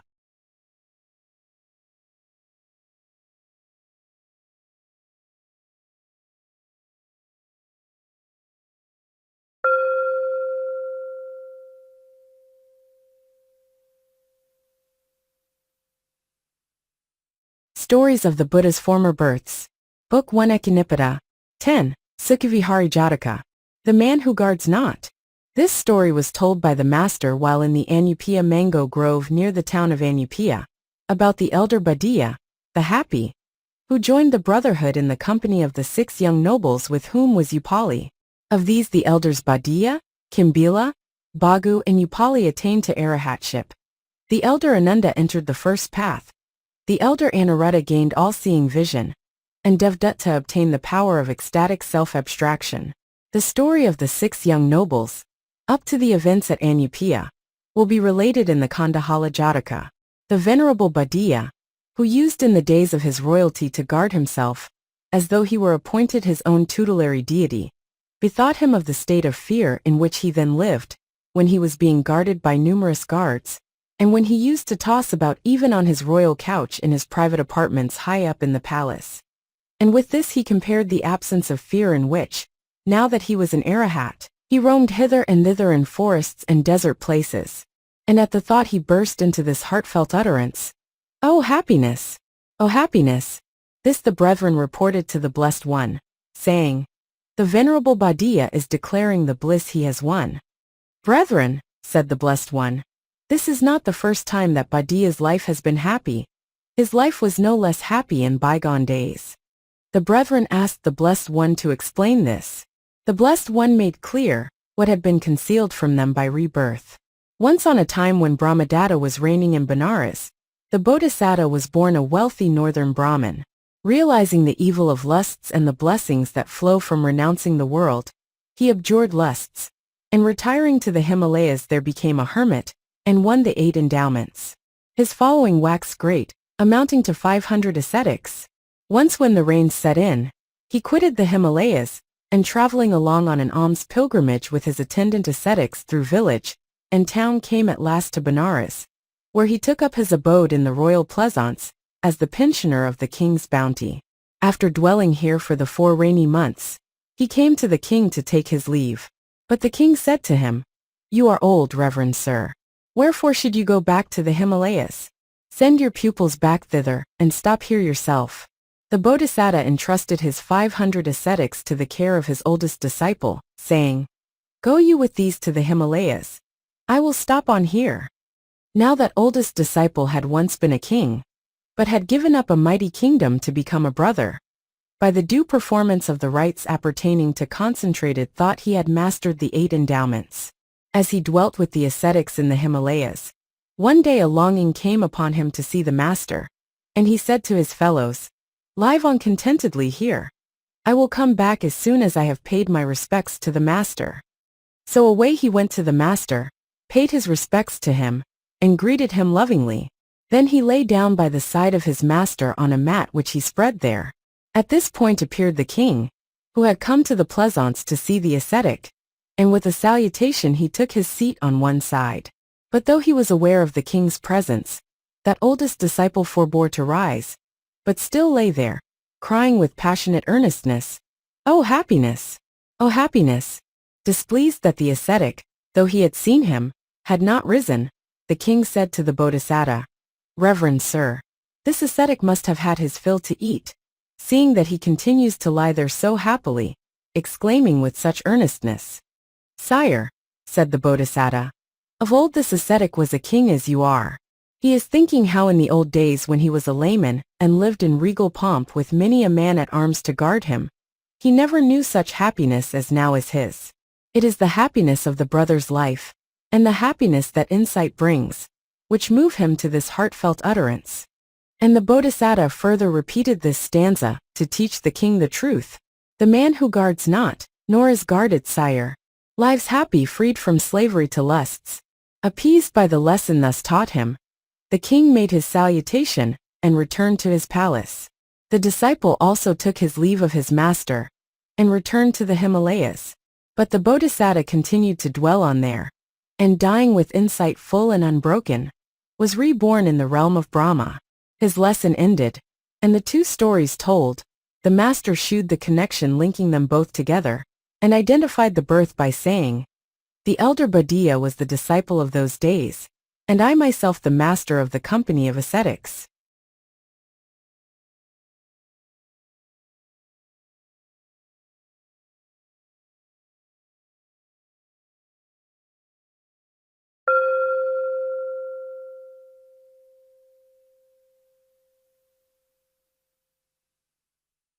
Stories of the Buddha's Former Births.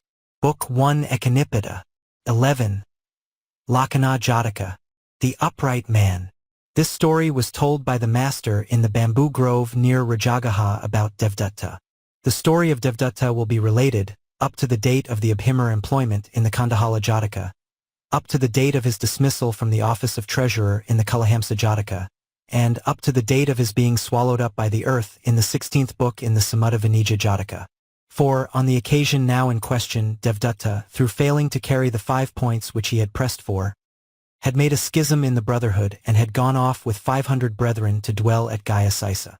Now these brethren came to a riper knowledge, and the master, knowing this, called the 2 chief disciples and said, "Sariputta, your 500 pupils who were perverted by Devdatta's teaching and went off with him, have now come to a riper knowledge. Go thither with a number of the brethren, preach the truth to them, enlighten these wanderers respecting the paths and the fruits, and bring them back with you." They went thither, preached the truth, enlightened them respecting the paths and the fruits, and next day at dawn came back again with those brethren to the bamboo grove. And while Sariputta was standing there after saluting the Blessed One on his return, the brethren spoke thus to him in praise of the elder Sariputta. "Sir, very bright was the glory of our elder brother, the captain of the truth, as he returned with a following of 500 brethren, whereas Devdatta has lost all his following. This is not the only time, brethren, when glory has been Sariputta's on his return with a following of his kinsfolk. Like glory was his too in bygone days. So too this is not the only time when Devdatta has lost his following. He lost it also in bygone days." The brethren asked the Blessed One to explain this to them. The Blessed One made clear what had been concealed by rebirth.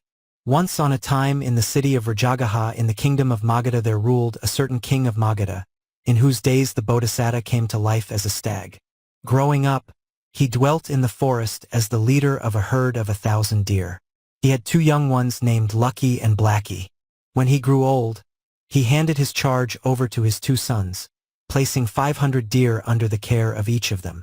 And so now these 2 young stags were in charge of the herd. Towards harvest time in Magadha, when the crops stand thick in the fields, it is dangerous for the deer in the forests round. Anxious to kill the creatures that devour their crops, the peasants dig pitfalls, fix stakes, set stone traps, and plant snares and other gins, so that many deer are slain. Accordingly, when the Bodhisattva marked that it was crop time, he sent for his 2 sons and said to them, "My children, it is now the time when crops stand thick in the fields, and many deer meet their death at this season.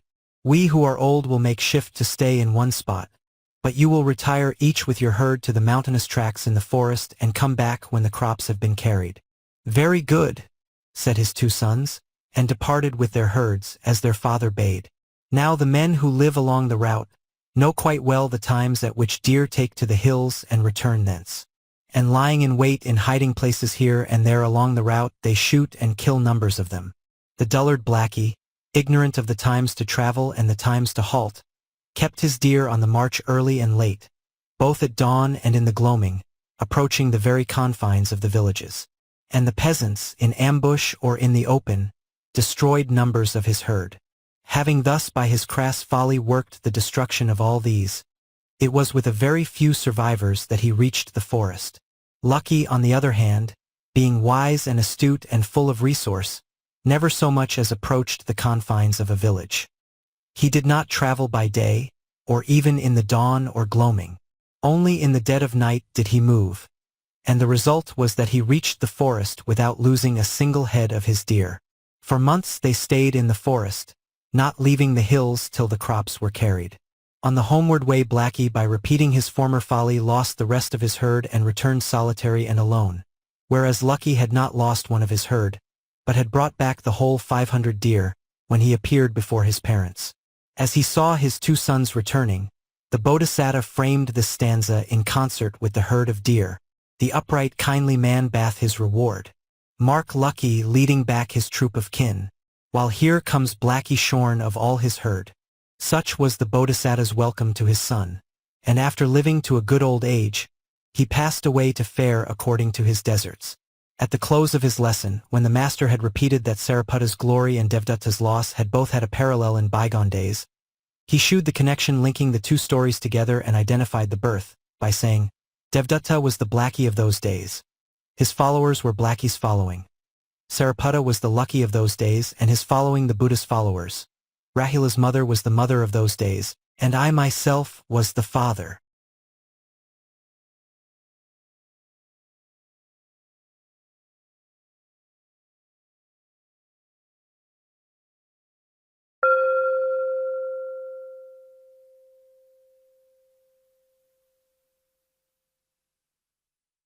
Stories of the Buddha's Former Births. Book 1 Ekanipta. 12. Nigrodamaga Jātaka. Keep only with the Banyan Deer.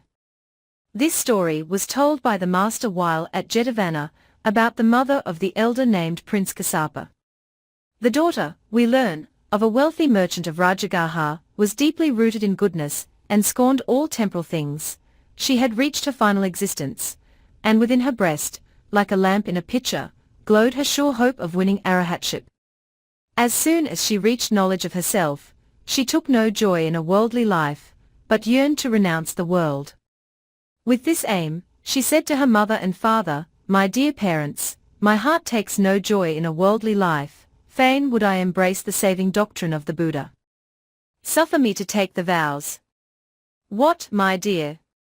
Ours is a very wealthy family, and you are our only daughter. You cannot take the vows." Having failed to win her parents' consent, though she asked them again and again, she thought to herself, "Be it so then, when I am married into another family, I will gain my husband's consent and take the vows." And when, being grown up, she entered another family, she proved a devoted wife, and lived a life of goodness and virtue in her new home. Now it came to pass that she conceived, though she knew it not. There was a festival proclaimed in that city, and everybody kept holiday, the city being decked like a city of the gods. But she, even at the height of the festival, neither anointed herself nor put on any finery, going about in her everyday attire. So her husband said to her, "My dear wife, everybody is holiday making, but you do not put on your bravery." "My lord and master," she replied, "the body is filled with 32 component parts. Wherefore should it be adorned? This bodily frame is not of angelic or archangelic mold, it is not made of gold, jewels, or yellow sandal wood, it takes not its birth from the womb of lotus flowers, white or red or blue. It is not filled with any immortal balsam. Nay, it is bred of corruption, and born of mortal parents. The qualities that mark it are the wearing and wasting away, the decay and destruction of the merely transient. It is fated to swell a graveyard, and is devoted to lusts. It is the source of sorrow, and the occasion of lamentation. It is the abode of all diseases, and the repository of the workings of karma. Foul within, it is always excreting. Yea, as all the world can see, its end is death, passing to the charnel house, there to be the dwelling place of worms. What should I achieve, my bridegroom, by tricking out this body? Would not its adornment be like decorating the outside of a close stool? My dear wife, rejoined the young merchant, if you regard this body as so sinful, why don't you become a sister?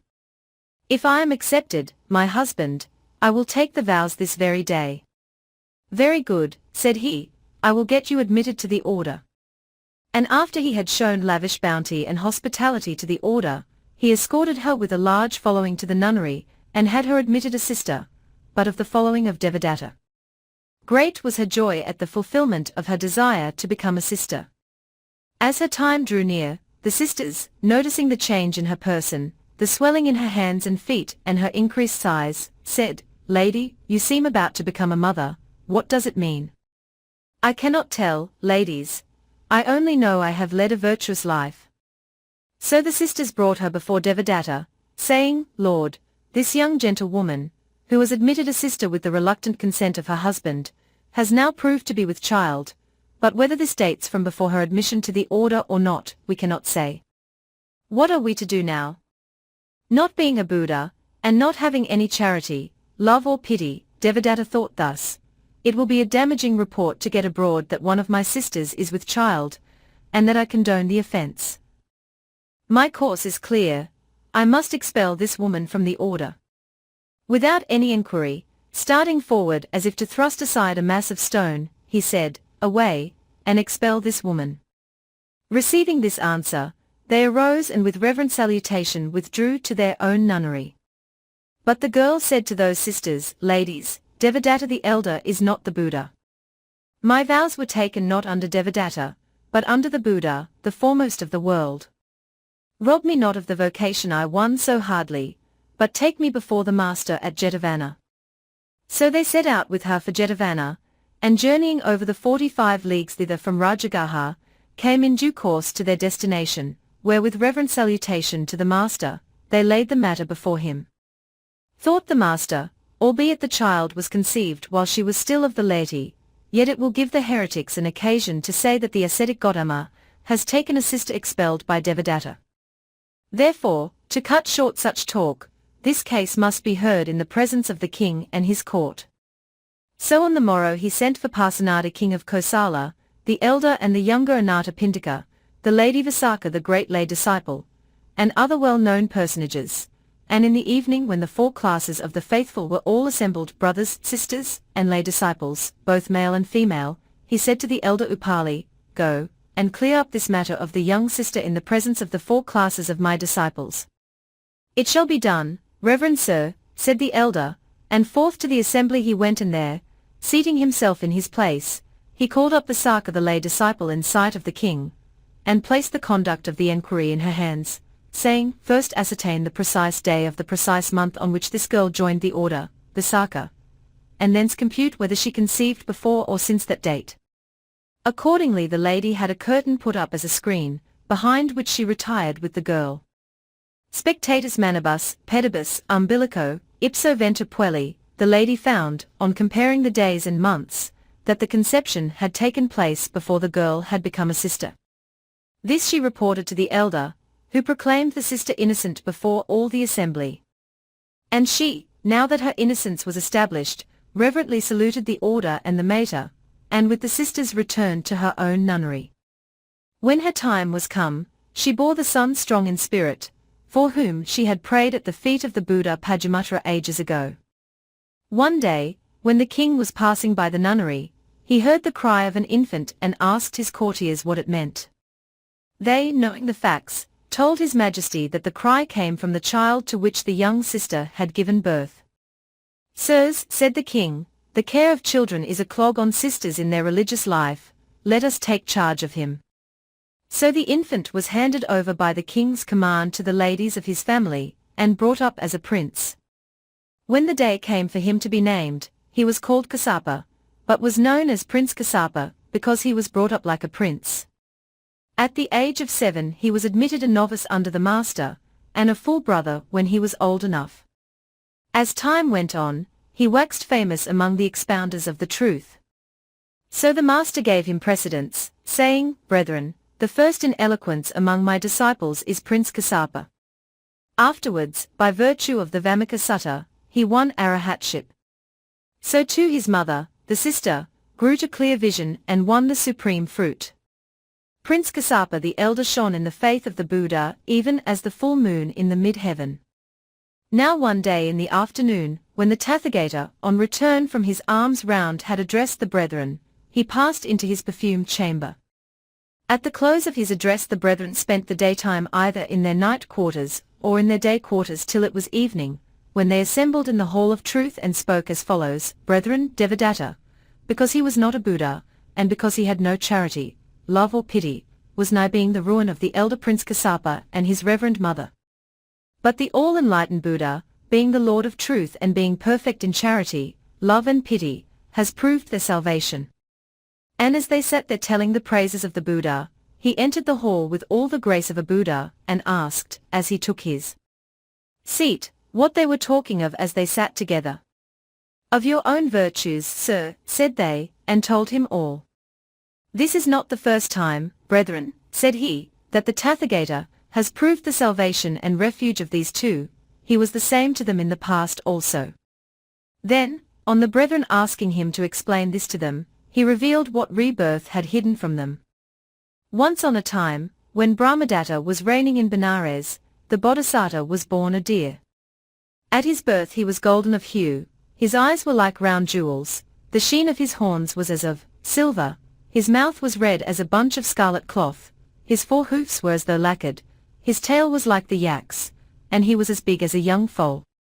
Attended by 500 deer, he dwelt in the forest under the name of King Banyan Deer.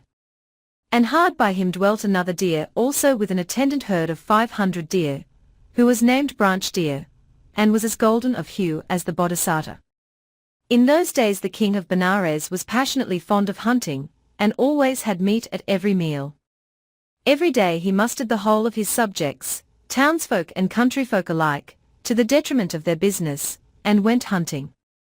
Thought his people, this king of ours stops all our work. Suppose we were to sow food and supply water for the deer in his own pleasaunce, and, having driven in a number of deer, to bar them in and deliver them over to the king. So they sowed in the pleasaunce grass for the deer to eat and supplied water for them to drink, and opened the gate wide. Then they called out the townsfolk and set out into the forest armed with sticks and all manner of weapons to find the deer.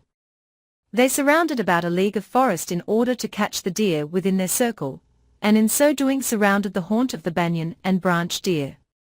As soon as they perceived the deer, they proceeded to beat the trees, bushes and ground with their sticks till they drove the herds out of their lairs. Then they rattled their swords and spears and bows with so great a din that they drove all the deer into the pleasaunce, and shut the gate. Then they went to the king and said, Sire, you put a stop to our work by always going a-hunting, so we have driven deer enough from the forest to fill your pleasaunce. Henceforth feed on them. Hereupon the king betook himself to the pleasaunce, and in looking over the herd saw among them 2 golden deer, to whom he granted immunity. Sometimes he would go of his own accord and shoot a deer to bring home, sometimes his cook would go and shoot one. At first sight of the bow, the deer would dash off trembling for their lives, but after receiving 2 or 3 wounds they grew weary and faint and were slain. The herd of deer told this to the Bodhisattva, who sent for Branch and said, Friend, the deer are being destroyed in great numbers, and though they cannot escape death, at least let them not be needlessly wounded. Let the deer go to the block by turns, one day one from my herd, and next day one from yours, the deer on whom the lot falls to go to the place of execution, and lie down with its head on the block. In this wise the deer will escape wounding. The other agreed, And thenceforth the deer whose turn it was, used to go and lie down with its neck ready on the block. The cook used to go and carry off only the victim which awaited him. Now one day the lot fell on a pregnant doe of the herd of Branch, and she went to Branch and said, Lord, I am with young. When I have brought forth my little one, there will be 2 of us to take our turn. Order me to be passed over this turn. No, I cannot make your turn, another's, said he, you must bear the consequences of your own fortune. Begone? Finding no favor with him, the doe went on to the Bodhisattva and told him her story. And he answered, Very well, you go away, and I will see that the turn passes over you. And therewithal he went himself to the place of execution and lay down with his head on the block. Cried the cook on seeing him, Why here's the king of the deer, who was granted immunity. What does this mean? And off he ran to tell the king. The moment he heard of it, the king mounted his chariot and arrived with a large following. My friend the king of the deer, he said on beholding the Bodhisattva, did I not promise you your life? How comes it that you are lying here? Sire, there came to me a doe big with young, who prayed me to let her turn fall on another, and as I could not pass the doom of one on to another, I, laying down my life for her and taking her doom on myself, have laid me down here. Think not that there is anything behind this, your majesty. My lord the golden king of the deer, said the king, never yet saw I, even among men, one so abounding in charity, love and pity as you. Therefore am I pleased with you. Arise. I spare the lives both of you and of her. Though to be spared, what shall the rest do, O king of men? I spare their lives too, my lord. Sire, only the deer in your pleasaunce will thus have gained immunity, what shall all the rest do? Their lives too I spare, my lord. Sire, deer will thus be safe, but what will the rest of 4-footed creatures do? I spare their lives too, my lord. Sire, 4-footed creatures will thus be safe, but what will the flocks of birds do? They too shall be spared, my lord. Sire, birds will thus be safe, but what will the fishes do, who live in the water? I spare their lives also, my lord. After thus interceding with the king for the lives of all creatures, the great being arose, established the king in the 5 commandments, saying, Walk in righteousness, great king. Walk in righteousness and justice towards parents, children, townsmen, and countryfolk, so that when this earthly body is dissolved, you may enter the bliss of heaven. Thus, with the grace and charm that marks a Buddha, did he teach the truth to the king. A few days he tarried in the pleasaunce for the king's instruction, and then with his attendant herd he passed into the forest again. And that doe brought forth a fawn fair as the opening bud of the lotus, who used to play about with the branch deer. Seeing this his mother said to him, My child, don't go about with him, only go about with the herd of the Banyan Deer. And by way of exhortation, she repeated this stanza. Keep only with the Banyan Deer, and shun the branch deer's herd, more welcome far is death, my child, in Banyan's company, than e'en the amplest term of life with branch. Thenceforth, the deer, now in the enjoyment of immunity, used to eat men's crops, and the men, remembering the immunity granted to them, did not dare to hit the deer, or drive them away. So they assembled in the king's courtyard, and laid the matter before the king. Said he, When the Banyan Deer won my favor, I promised him a boon. I will forego my kingdom rather than my promise. Begone? Not a man in my kingdom may harm the deer. But when this came to the ears of the Banyan Deer, he called his herd together and said, Henceforth you shall not eat the crops of others. And having thus forbidden them, he sent a message to the men, saying, From this day forward, let no husbandman fence his field, but merely indicate it with leaves tied up round it. And so, we here, began a plan of tying up leaves to indicate the fields, and never was a deer known to trespass on a field so marked. For thus they had been instructed by the Bodhisattva. Thus did the Bodhisattva exhort the deer of his herd, and thus did he act all his life long, and at the close of a long life passed away with them to fare according to his deserts. The king too abode by the Bodhisattva's teachings, and after a life spent in good works passed away to fare according to his deserts.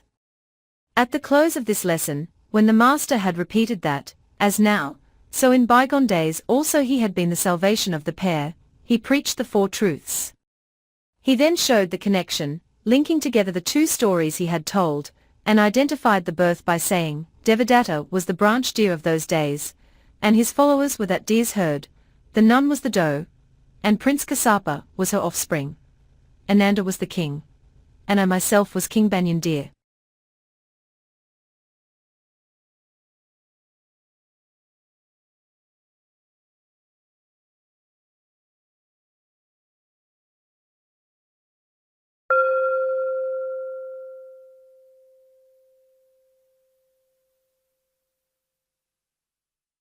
Stories of the Buddha's Former Births. Book 1 Ekanipita. 13. Kandina Jātaka. Cursed be the dart of love. This story was told by the master while at Jetavana about the temptation caused to brethren by the wives of their mundane life. This will be related in the Indriya Jātaka in the 8th book. Said the Blessed One to the brother, Brother, it was because of this very woman that in bygone days you met your death and were roasted over glowing embers. The brethren asked the Blessed One to explain this. The Blessed One made clear what had been concealed from them by rebirth. Henceforth we shall omit the words respecting the brethren's request for an explanation and the making clear what had been concealed by rebirth, and we shall only say told this story of the past. When only this is said, all the rest is to be supplied and repeated as above. The request, the simile of setting free the moon from the clouds, and the making clear what had been concealed by rebirth. Once on a time in the kingdom of Makhadeva the king was reigning in Rajagaha, and when the crops were grown the deer were exposed to great perils, so that they retired to the forest. Now a certain mountain stag of the forest, having become attached to a doe who came from near a village, was moved by his love for her to accompany her when the deer returned home from the forest. Said she, You, sir, are but a simple stag of the forest, and the neighborhood of villages is beset with peril and danger. So don't come down with us. But he, because of his great love for her, would not stay, but came with her. When they knew that it was the time for the deer to come down from the hills, the Makhadeva folk posted themselves in ambush by the road, and a hunter was lying in wait just by the road along which the pair were traveling. Scenting a man, the young doe suspected that a hunter was in ambush, and let the stag go on first, following herself at some distance. With a single arrow the hunter laid the stag low, and the doe, seeing him struck, was off like the wind. Then that hunter came forth from his hiding place and skinned the stag, and lighting a fire cooked the sweet flesh over the embers. Having eaten and drunk, he took off home the remainder of the bleeding carcass on his carrying pole to regale his children. Now in those clays the Bodhisattva was a fairy dwelling in that very grove of trees, and he marked what had come to pass.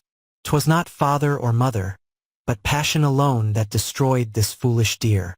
The dawn of passion is bliss, but its end is sorrow and suffering, the painful loss of hands, and the misery of the 5 forms of bonds and blows. To cause another's death is accounted infamy in this world. Infamous too is the land which owns a woman's sway and rule, and infamous are the men who yield themselves to women's dominion. And therewithal, while the other fairies of the wood applauded and offered perfumes and flowers and the like in homage, the Bodhisattva wove the 3 infamies into a single stanza, and made the wood re-echo with his sweet tones as he taught the truth in these lines. Cursed be the dart of love that works men pain, cursed be the land where women rule supreme, and cursed the fool that bows to woman's sway. Thus in a single stanza were the 3 infamies comprised by the Bodhisattva, and the woods re-echoed as he taught the truth with all the mastery and grace of a Buddha. His lesson ended, the master preached the 4 truths, at the close whereof the love-sick brother was established in the fruit of the first path. Having told the 2 stories, the master shewed the connection linking the 2 together, and identified the birth. Henceforward we shall omit the words having told the 2 stories, and simply say shewed the connection. The words omitted are to be supplied as before. In those days, said the master, the love-sick brother was the mountain stag. His mundane wife was the young doe, and I was myself the fairy who preached the truth, shewing the sin of passion.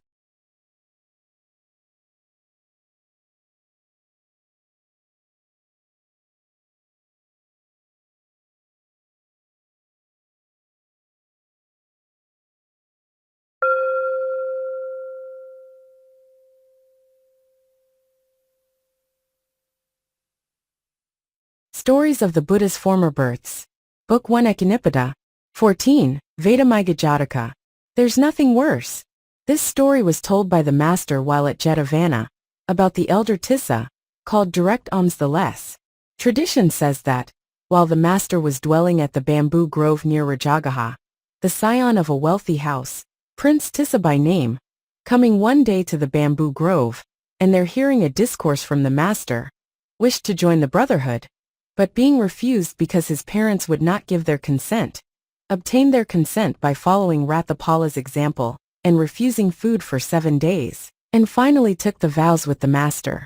About a fortnight after admitting this young man, the master repaired from the bamboo grove to Jetavana, where the young nobleman undertook the 13 obligations, and passed his time in going his round for alms from house to house, omitting none. Under the name of the elder Tissa direct alms the less, he became as bright and shining a light in Buddhism as the moon in the vault of heaven. A festival having been proclaimed at this time at Rajagaha, the elder's mother and father laid in a silver casket the trinkets he used to wear as a layman, and took it to heart, bewailing thus. At other festivals our son used to wear this or that bravery as he kept the festival, and he, our only son, has been taken away by the sage Gautama to the town of Savatthi. Where is our son sitting now or standing? Now a slave girl who came to the house noticed the lady of the house weeping, and asked her why she was weeping, and the lady told her all. What, madam, was your son fond of? Of such and such a thing, replied the lady. Well, if you will give me authority in this house, I'll fetch your son back. Very good, said the lady in assent, and gave the girl her expenses and dispatched her with a large following, saying, Go and manage to fetch my son back. So away the girl rode in a palanquin to Savatthi, where she took up her residence in the street, which the elder used to frequent for alms, surrounding herself with servants of her own, and never allowing the elder to see his father's people about. She watched the moment when the elder entered the street, and at once bestowed on him an alms of victual and drink. And when she had bound him in the bonds of the craving of taste, she got him eventually to seat himself in the house, till she knew that her gifts of food as alms had put him in her power. Then she feigned sickness, and lay down in an inner chamber. In the due course of his round for alms at the proper time, the elder came to the door of her house, and her people took the elder's bowl, and made him sit down in the house. When he had seated himself he said, Where is the lay sister? She's ill, sir, she would be glad to see you. Bound as he was by the bonds of the craving of taste, he broke his vow and obligation, and went to where the woman was lying.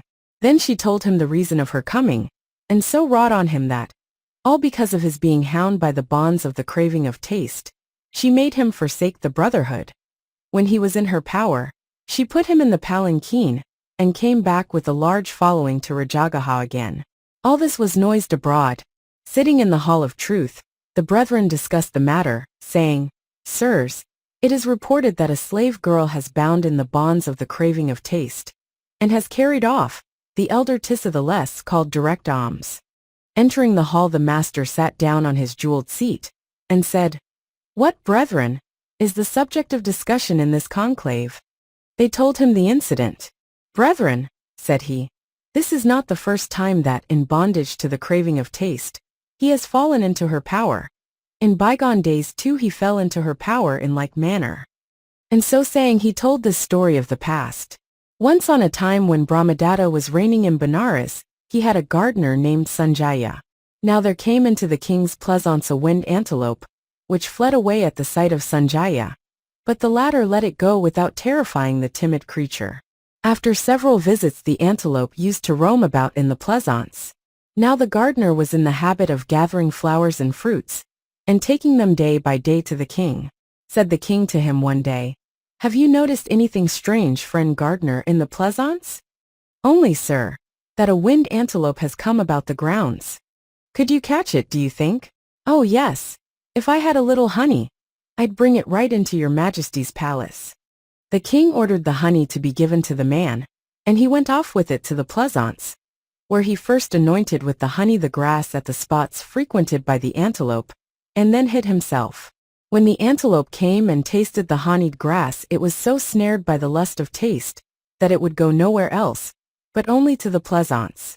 Marking the success of his snare, the gardener began gradually to show himself.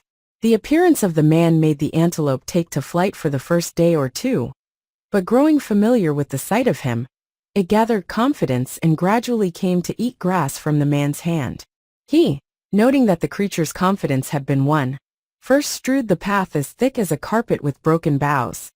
Then tying a gourd full of honey on his shoulder, and sticking a bunch of grass in his waistcloth, he kept dropping wisps of the honeyed grass in front of the antelope, till at last he got it right inside the palace. No sooner was the antelope inside than they shut the door. At sight of men the antelope, in fear and trembling for its life, dashed to and fro about the hall. And the king coming down from his chamber above, and seeing the trembling creature said, "So timid is the wind antelope that for a whole week it will not revisit a spot where it has so much as seen a man. And if it has once been frightened anywhere, it never goes back there again all its life long. Yet ensnared by the lust of taste, this wild thing from the jungle has actually come to a place like this. Truly, my friends, there is nothing viler in the world than this lust of taste." And he put his teaching into this stanza. There's nothing worse, men say, than taste to snare, at bourne or with one's friends. Lo, taste it was, that unto Sanjaya delivered up, the jungle-haunting antelope so wild. And with these words he let the antelope go back to its forest again. When the master had ended his lesson, and had repeated what he had said as to that brother's having fallen into that woman's power in bygone days, as well as in the present time, he shewed the connection and identified the birth, by saying, "In those days this slave girl was Sanjaya, direct alms the less was the wind antelope, and I myself was the king of Benares."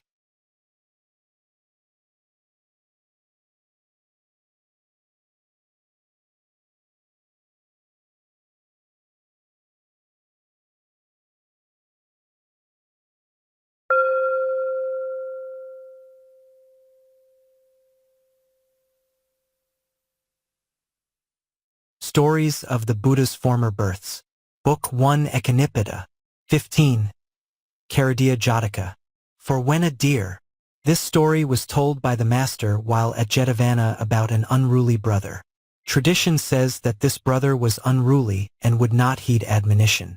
Accordingly, the master asked him, saying, "Is it true, as they say, that you are unruly and will not heed admonition?" "It is true, blessed one," was the reply. "So too in bygone days," said the master. "You were unruly and would not heed the admonition of the wise and good, with the result that you were caught in a gin and met your death." And so saying, he told this story of the past. Once on a time when Brahmadatta was in Benares, the Bodhisattva was born a deer and dwelt in the forest at the head of a herd of deer. His sister brought her son to him, saying, "Brother, this is your nephew. Teach him deer's ruses." And thus she placed her son under the Bodhisattva's care. Said the latter to his nephew, "Come at such and such a time and I will give you a lesson." But the nephew made no appearance at the time appointed. And as on that day, so on 7 days did he skip his lesson and fail to learn the ruses of deer. And at last, as he was roaming about, he was caught in a gin. His mother came and said to the Bodhisattva, "Brother, was not your nephew taught deer's ruses?" "Take no thought for the unteachable rascal," said the Bodhisattva. "Your son failed to learn the ruses of deer." And so saying, having lost all desire to advise the scapegrace even in his deadly peril, he repeated this stanza. For when a deer has twice for hoofs to run, and branching antlers armed with countless tines, and when by 7 tricks he's saved himself, I teach him then, Kharadiya, no more. But the hunter killed the self-willed deer that was caught in the snare, and departed with its flesh. When the master had ended this lesson in support of what he had said as to the unruliness of the brother in bygone days as well as in the present, he shewed the connection and identified the birth by saying, "In those days this unruly brother was the nephew deer, Upalavana was the sister, and I myself the deer who gave the admonition."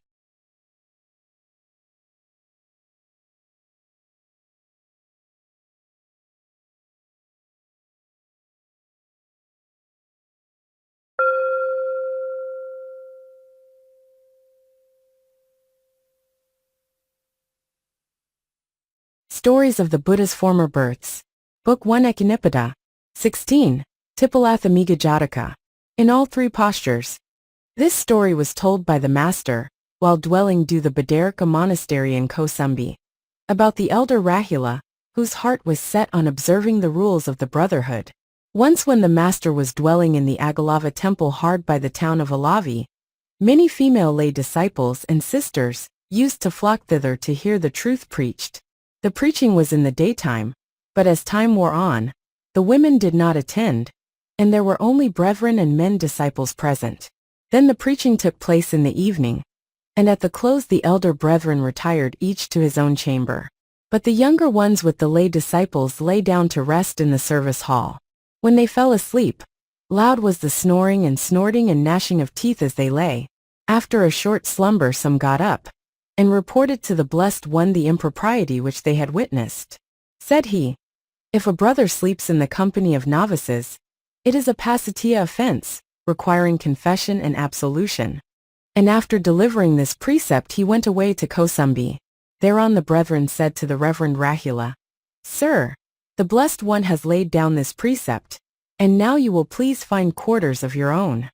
Now before this the brethren, out of respect for the father, and because of the anxious desire of the son to observe the rules of the brotherhood, had welcomed the youth as if the place were his. They had fitted up a little bed for him, and had given him a cloth to make a pillow with. But on the day of our story they would not even give him house room. So fearful were they of transgressing. The excellent Rahula went neither to the Buddha as being his father, nor to Sariputta, captain of the faith, as being his preceptor, nor to the great Moggallana as being his teacher, nor to the elder Ananda as being his uncle, but betook himself to the Buddha's jakes, and took up his abode there, as though in a heavenly mansion. Now in a Buddha's jakes the door is always closely shut. The leveled floor is of perfumed earth. Flowers and garlands are festooned round the walls, and all night long a lamp burns there. But it was not this splendor which prompted Rahula to take up his residence here. Nay, it was simply because the brethren had told him to find quarters for himself, and because he reverenced instruction and yearned to observe the rules of the order. Indeed, from time to time the brethren, to test him, when they saw him coming from quite a distance, used to throw down a hand broom, or a little dust sweepings, and then ask who had thrown it down, after Rahula had come in. "Well, Rahula came that way," would be the remark, but never did the future elder say he knew nothing about it. On the contrary, he used to remove the litter and humbly ask pardon of the brother, nor go away till he was assured that he was pardoned. So anxious was he to observe the rules. And it was solely this anxiety which made him take up his dwelling in the jakes. Now though day had not yet dawned, the master halted at the door of the jakes and coughed ahem. "Ahem," responded the Reverend Rahula. "Who is there?" said the Buddha. "It is I, Rahula," was the reply, and out came the young man and bowed low. "Why have you been sleeping here, Rahula?" "Because I had nowhere to go to. Up till now, sir, the brethren have been very kind to me, but such is their present fear of erring that they won't give me shelter any more. Consequently, I took up my abode here, because I thought it a spot where I should not come into contact with anybody else."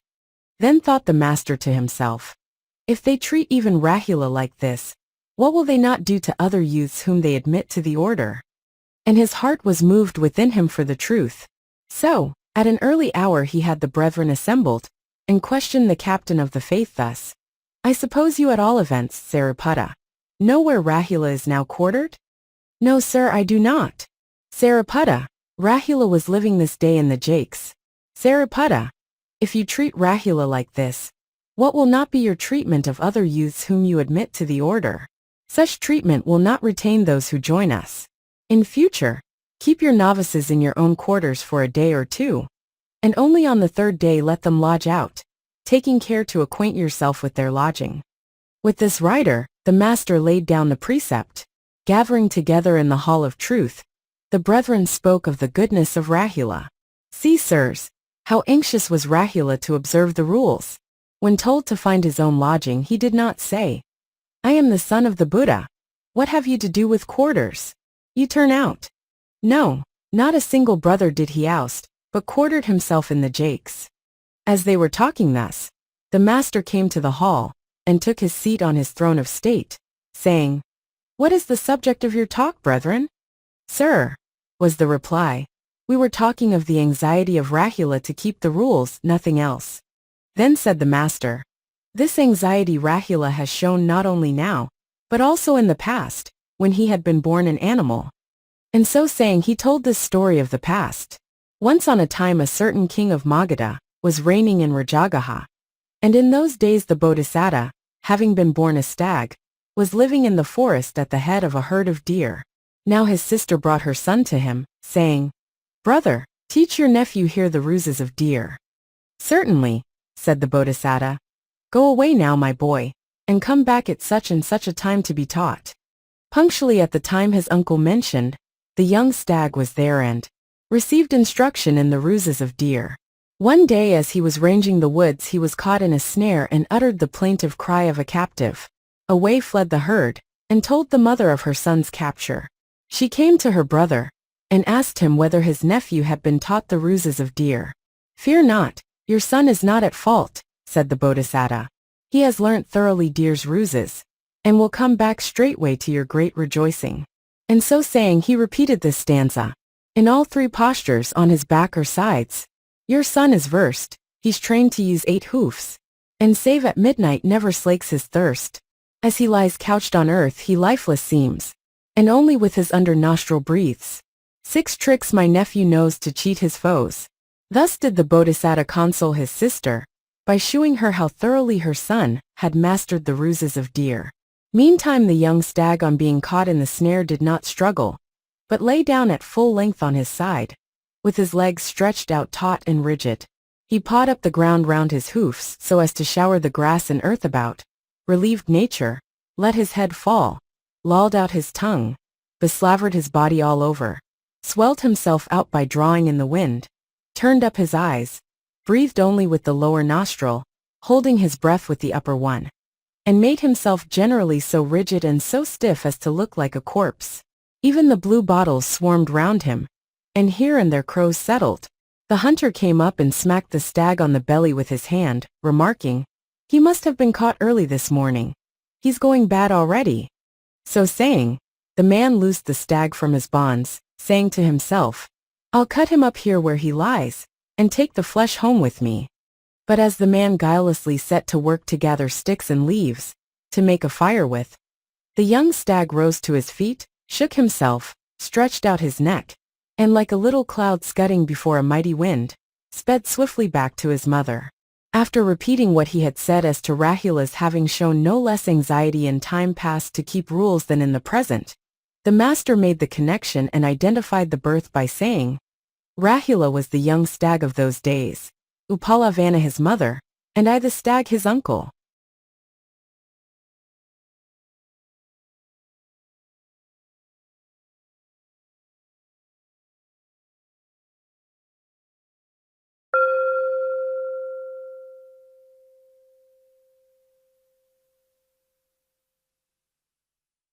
Stories of the Buddha's Former Births. Book 1 Ekanipita. 17. Malyuddha Jātaka. In Light or Dark. This story was told by the master while at Jetavana about 2 brethren who had joined the brotherhood in their old age. Tradition says that they were living in a forest dwelling in the Kosala country, and that one was named the Elder Dark and the other the Elder Light. Now one day Light said to Dark, Sir, at what time does what is called cold appear? It appears in the dark half of the month. And one day Dark said to Light, Sir, at what time does what is called cold appear? It appears in the light half of the month. As the pair of them together could not solve the question, they went to the master and with due salutation asked, saying, Sir, at what time does what is called cold appear? After the master had heard what they had to say, he said, Brethren, in bygone days also, I answered for you this same question. But your previous existences have become confused in your minds. And so saying, he told this story of the past.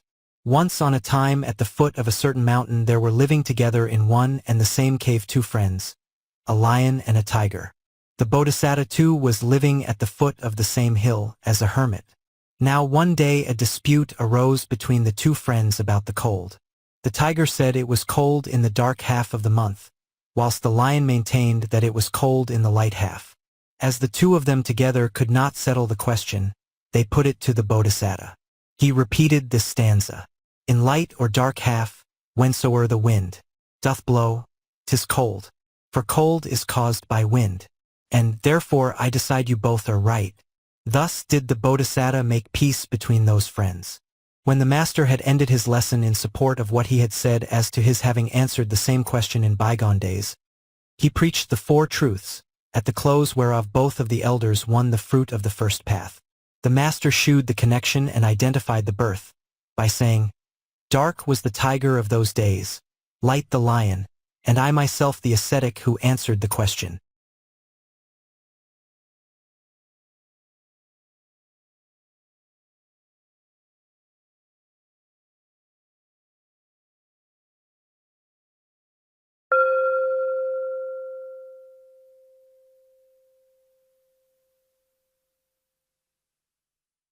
Stories of the Buddha's Former Births.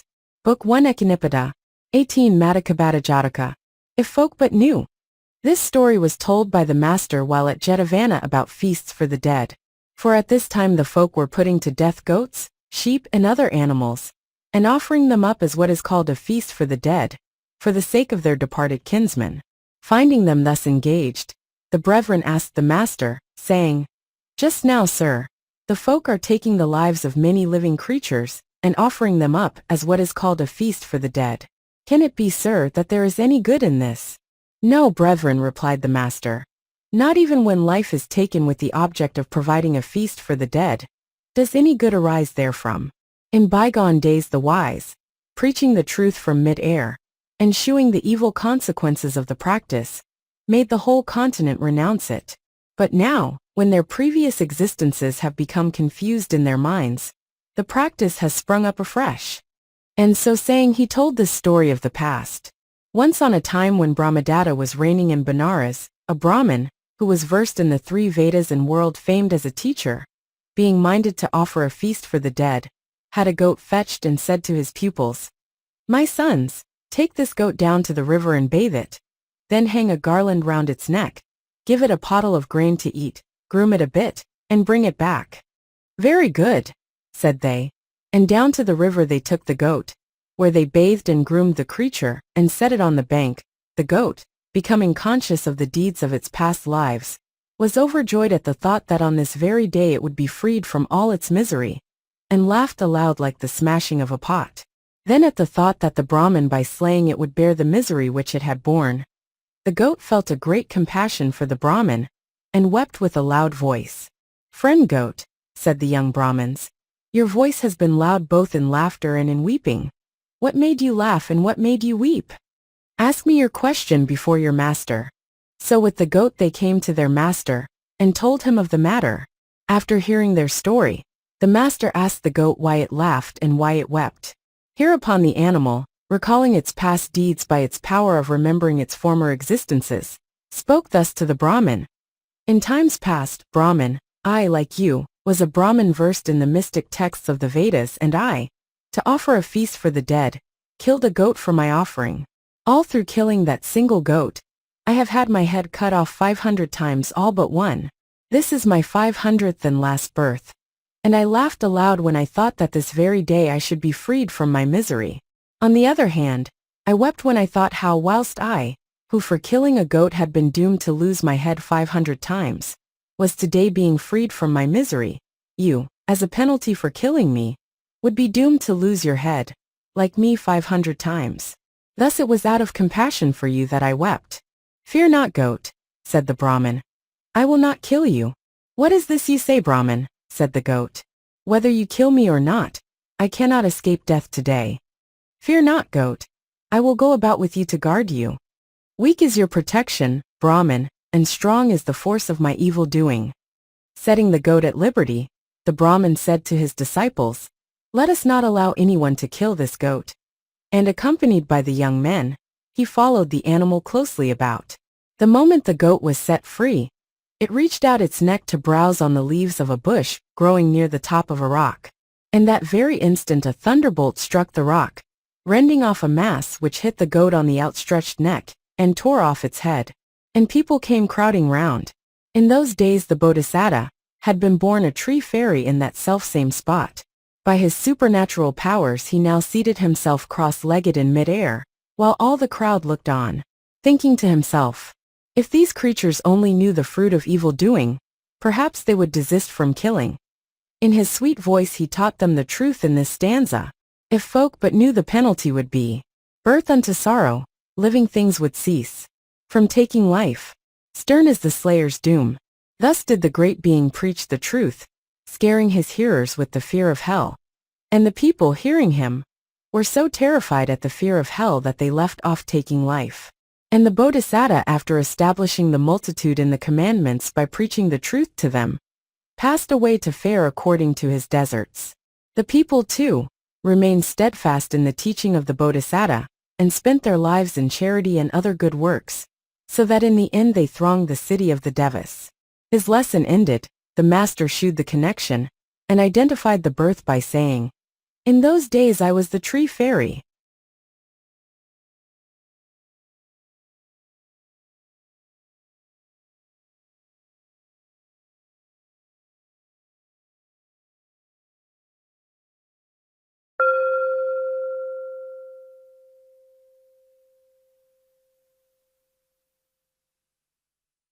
Stories of the Buddha's Former Births. Book 1 Ekanipita. 19. Ayasatabhata Jātaka. Take thought of life hereafter. This story was told by the master while at Jetavana about the offering of a sacrifice under vow to gods. Tradition says that in those days folk, when going a journey on business, used to slay living creatures and offer them as a sacrifice to gods, and set out on their way after making this vow. If we come safely back with a profit, we will give you another sacrifice. And when they did come safely back with a profit, the idea that this was all due to gods made them slay a number of living creatures and offer them up as a sacrifice to obtain a release from their vow. When the brethren became aware of this, they asked the Blessed One, saying, "Can there be any good in this, sir?" The Blessed One told this story of the past. Once on a time in the Kasi country, the squire of a certain little village had promised a sacrifice to the fairy of a banyan tree which stood at the entrance to the village. Afterwards, when he returned, he slew a number of creatures and betook himself to the tree to get released from his vow. But the tree fairy, standing in the fork of its tree, repeated this stanza. Take thought of life hereafter when you seek release. For this release is bondage strict. Not thus the wise and good release themselves. For this, the fool's release in bondage ends. Thenceforth, men refrained from such taking of life, and by walking in righteousness thronged thereafter the city of the Devas. His lesson ended. The master shewed the connection and identified the birth, by saying, I was the tree fairy of those days.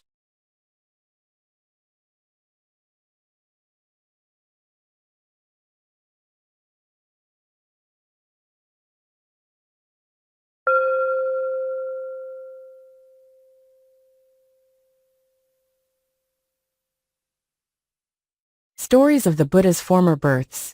Book 1 Ekanipita. 20. Nalapana Jātaka. I found the footprints.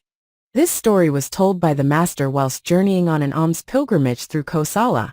When he had come to the village of Nalakapana, came drink, and was dwelling at Kātakavana, near the pool of Nalakapana, about cane sticks.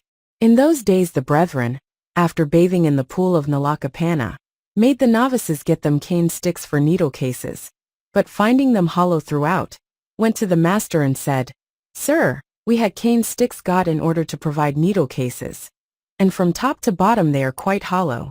Now how can that be? Brethren, said the master, such was my ordinance in times gone by. And so saying he told this story of the past. In past times we are told, there was a thick forest on this spot, and in the lake here dwelt a water ogre, who used to devour everyone who went down into the water. In those days the Bodhisattva had come to life as the king of the monkeys, and was as big as the fawn of a red deer. He lived in that forest at the head of a troop of no less than 80,000 monkeys whom he shielded from harm. Thus did he counsel his subjects. My friends, in this forest there are trees that are poisonous and lakes that are haunted by ogres. Mind to ask me first before you either eat any fruit, which you have not eaten before, or drink of any water where you have not drunk before. Certainly, said they readily. One day they came to a spot they had never visited before.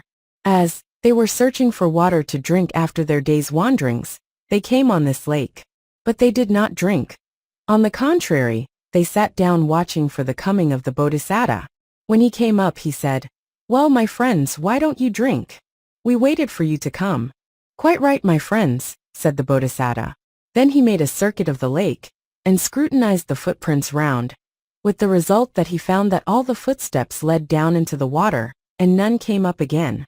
"Without doubt," thought he to himself, "this is the haunt of an ogre." So he said to his followers, "You are quite right, my friends, in not drinking of this water, for the lake is haunted by an ogre." When the water ogre realized that they were not entering his domain, he assumed the shape of a horrible monster with a blue belly, a white face, and bright red hands and feet. In this shape he came out from the water and said, "Why are you seated here? Go down into the lake and drink." But the Bodhisattva said to him, "Are not you the ogre of this water?" "Yes, I am," was the answer. "Do you take as your prey all those who go down into this water?" "Yes, I do. From small birds upwards, I never let anything go which comes down into my water. I will eat the lot of you too. But we shall not let you eat us. Just drink the water." "Yes, we will drink the water, and yet not fall into your power." "How do you propose to drink the water then?" "Ah, you think we shall have to go down into the water to drink, whereas we shall not enter the water at all. But the whole 80,000 of us will take a cane each and drink therewith from your lake, as easily as we could through the hollow stalk of a lotus. And so you will not be able to eat us." And he repeated the latter half of the following stanza, the first half being added by the master when, as Buddha, he recalled the incident. "I found the footprints all lead down, none back. With canes we'll drink, you shall not take my life." So saying, the Bodhisattva had a cane brought to him. Then, calling to mind the 10 perfections displayed by him, he recited them in a solemn asseveration, and blew down the cane. Straightway the cane became hollow throughout, without a single knot being left in all its length. In this fashion he had another, and another brought and blew down them. But if this were so, he could never have finished, and accordingly the foregoing sentence must not be understood in this literal sense. Next the Bodhisattva made the tour of the lake, and commanded, saying, "Let all canes growing here become hollow throughout."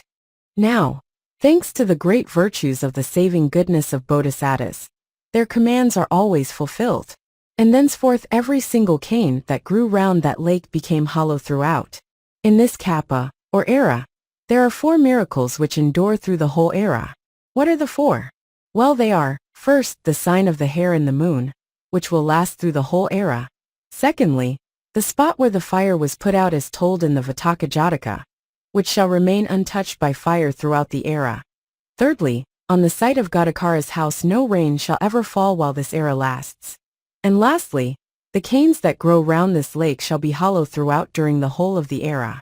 Such are the 4 era miracles as they are called. After giving this command, the Bodhisattva seated himself with the cane in his hands. All the other 80,000 monkeys too seated themselves round the lake, each with a cane in his hands. And at the same moment when the Bodhisattva sucked the water up through his cane, they all drank too in the same manner, as they sat on the bank. This was the way they drank, and not one of them could the water ogre get. So he went off in a rage to his own habitation. The Bodhisattva too, with his following, went back into the forest. When the master had ended his lesson, and had repeated what he had said as to the hollowness of the canes being the result of a former ordinance of his own, he shewed the connection, and identified the birth by saying, "Devdutta was the water ogre of those days. My disciples were the 80,000 monkeys, and I was the monkey king, so fertile in resource."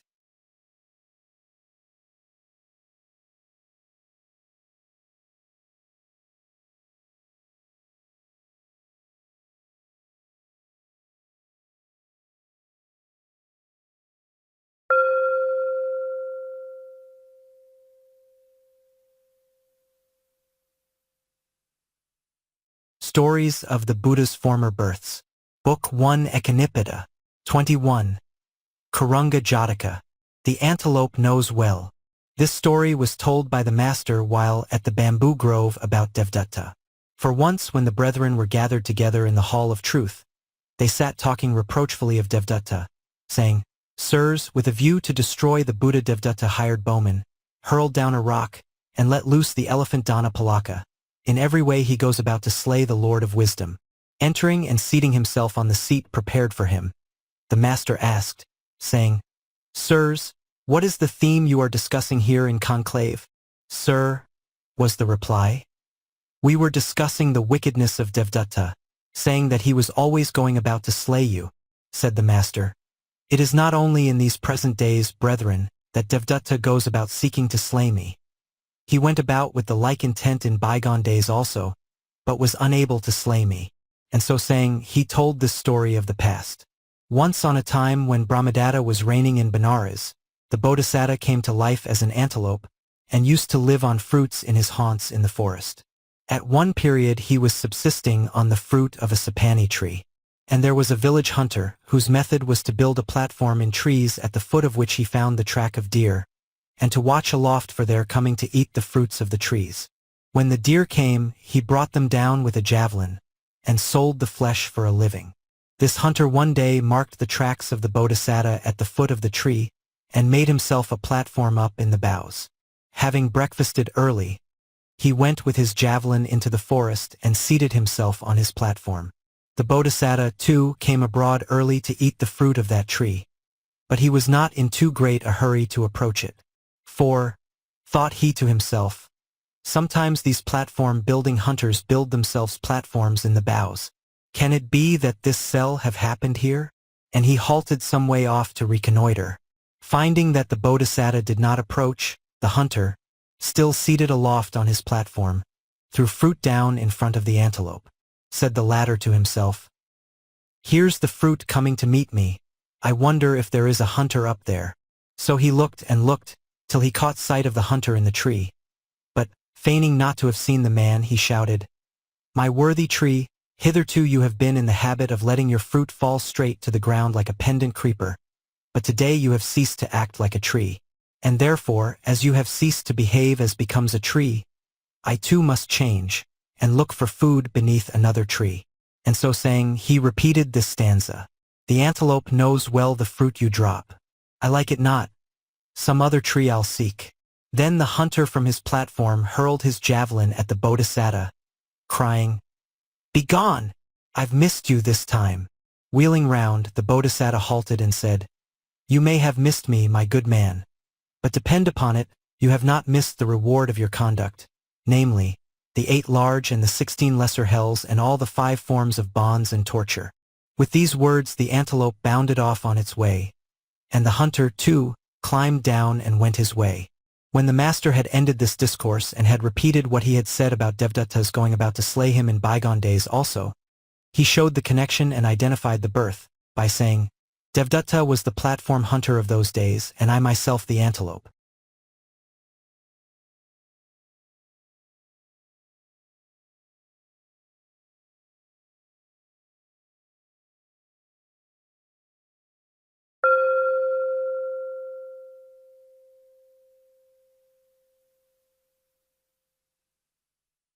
Stories of the Buddha's Former Births.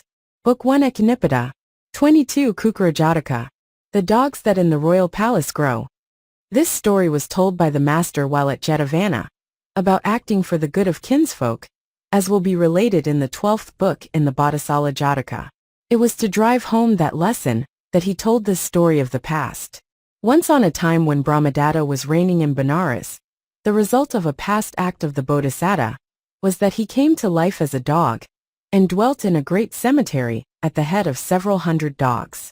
Now one day, the king set out for his pleasaunce in his chariot of state drawn by milk-white horses, and after amusing himself all the day in the grounds came back to the city after sunset. The carriage harness they left in the courtyard, still hitched on to the chariot. In the night it rained and the harness got wet. Moreover, the king's dogs came down from the upper chambers and gnawed the leather work and straps.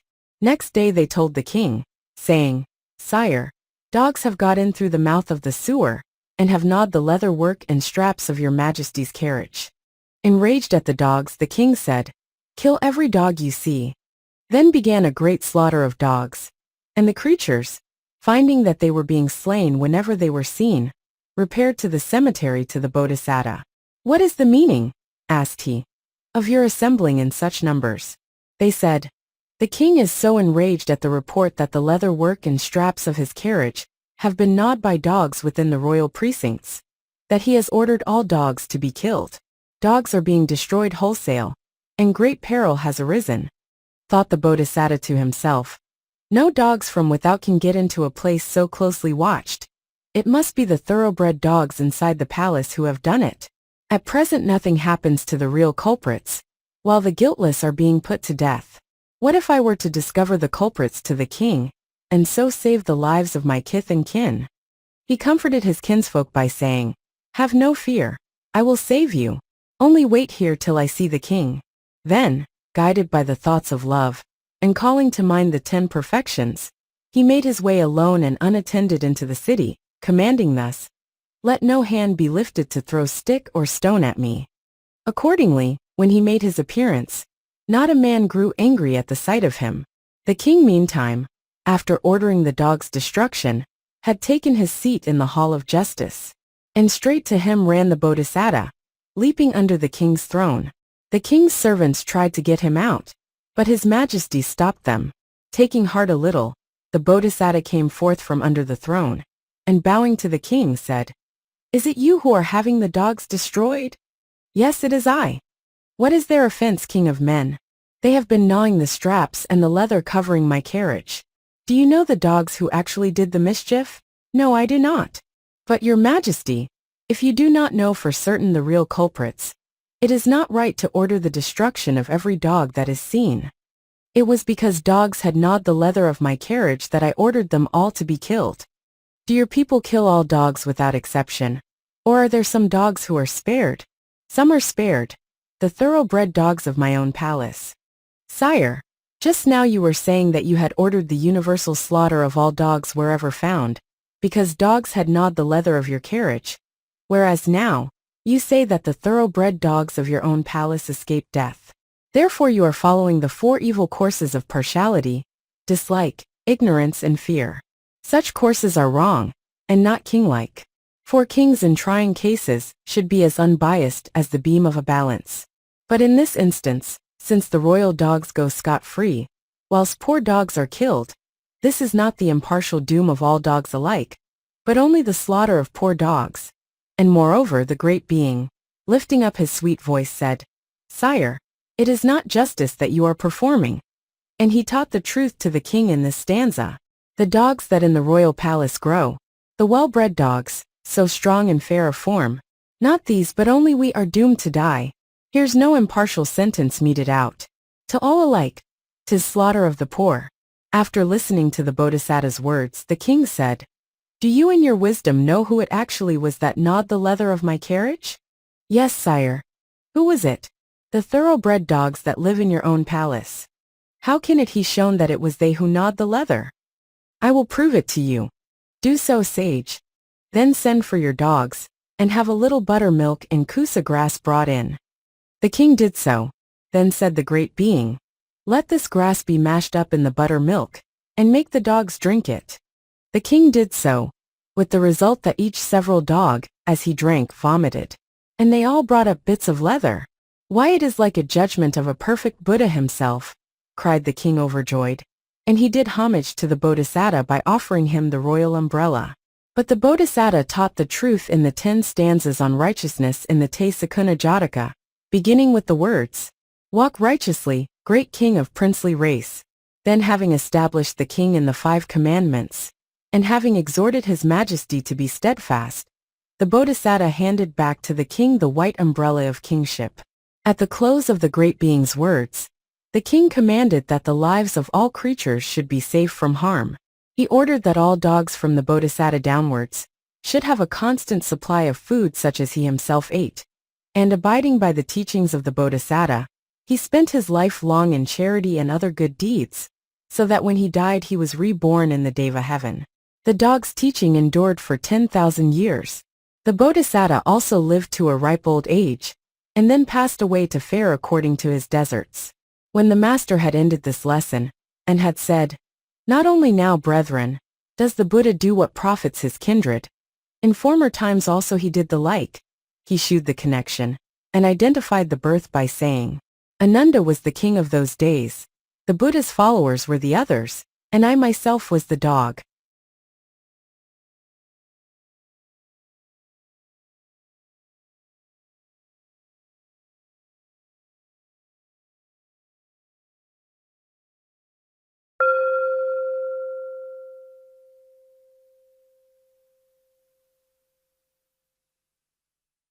Stories of the Buddha's Former Births. Book 1 Ekanipita. 23. Bojajaniya Jātaka. Though prostrate now. This story was told by the master while at Jetavana about a brother who gave up persevering. For it was then that the master addressed that brother and said, "Brethren, in bygone days the wise and good persevered even amid hostile surroundings, and even when they were wounded, still did not give in." And so saying, he told this story of the past. Once on a time when Brahmadatta was reigning in Benares, the Bodhisattva came to life as a thoroughbred Sind horse and was made the king's Destrier, surrounded by all pomp and state. He was fed on exquisite 3-year-old rice, which was always served up to him in a golden dish worth 100,000 pieces of money, and the ground of his stall was perfumed with the 4 odors. Round his stall were hung crimson curtains, while overhead was a canopy studded with stars of gold. On the walls were festooned wreaths and garlands of fragrant flowers, and a lamp fed with scented oil was always burning there. Now all the kings round coveted the kingdom of Benares. Once 7 kings encompassed Benares, and sent a missive to the king, saying, "Either yield up your kingdom to us or give battle." Assembling his ministers, the king of Benares laid the matter before them, and asked them what he was to do. Said they, "You ought not to go out to do battle in person, sire, in the first instance. Dispatch such and such a knight out first to fight them, and later on, if he fails, we will decide what to do." Then the king sent for that knight and said to him, "Can you fight the 7 kings, my dear knight?" Said he, "Give me but your noble Destrier, and then I could fight not 7 kings only, but all the kings in India. My dear knight, take my Destrier or any other horse you please, and do battle." "Very good, my sovereign lord," said the knight, and with a bow he passed down from the upper chambers of the palace. Then he had the noble Destrier led out and sheathed in mail, arming himself 2 capapai, and girding on his sword. Mounted on his noble steed he passed out of the city gate, and with a lightning charge broke down the first camp, taking 1 king alive and bringing him back a prisoner to the soldiers' custody. Returning to the field, he broke down the 2nd and the 3rd camps, and so on until he captured alive 5 kings. The 6th camp he had just broken down, and had captured the 6th king, when his Destrier received a wound, which streamed with blood and caused the noble animal sharp pain. Perceiving that the horse was wounded, the knight made it lie down at the king's gate, loosened its mail, and set about arming another horse. As the Bodhisattva lay at full length on his side, he opened his eyes, and gathered what the knight was doing. "My rider," thought he to himself, "is arming another horse. That other horse will never be able to break down the 7th camp and capture the 7th king. He will lose all that I have accomplished. This peerless knight will be slain, and the king, too, will fall into the hands of the foe. I alone, and no other horse, can break down that 7th camp and capture the 7th king." So, as he lay there, he called to the knight and said, "Sir knight, there is no horse but I who can break down the 7th camp and capture the 7th king. I will not throw away what I have already done. Only have me set upon my feet and clad again in my armor." And so saying, he repeated this stanza, "Though prostrate now and pierced with darts I lie, yet still no hack can match the Destrier. So harness none but me, O charioteer." The knight had the Bodhisattva set upon his feet, bound up his wound, and armed him again in proof. Mounted on the Destrier, he broke down the 7th camp, and brought back alive the 7th king, whom he handed over to the custody of the soldiers. They led the Bodhisattva 2 up to the king's gate, and the king came out to look upon him. Then said the great being to the king, "Great king, slay not these 7 kings. Bind them by an oath and let them go." Let the knight enjoy all the honor due to us both. For it is not right that a warrior who has presented you with 7 captive kings should be brought low. And as for yourself, exercise charity, keep the commandments, and rule your kingdom in righteousness and justice." When the Bodhisattva had thus exhorted the king, they took off his mail. But when they were taking it off piecemeal, he passed away. The king had the body burned with all respect, and bestowed great honor on the knight, and sent the 7 kings to their homes after exacting from each an oath never to war against him any more. And he ruled his kingdom in righteousness and justice, passing away when his life closed to fare thereafter according to his deserts. Then the master said, "Thus, brethren, in bygone days the wise and good persevered even amid hostile surroundings, and even when wounded so grievously, still did not give in. Whereas you who have devoted yourself to so saving a doctrine, how comes it that you give up persevering?" After which, he preached the 4 truths, at the close whereof the faint-hearted brother won arahatship. His lesson ended, the master shewed the connection, and identified the birth by saying, "Ananda was the king of those days, Sariputta the knight, and I myself the thoroughbred Sind horse."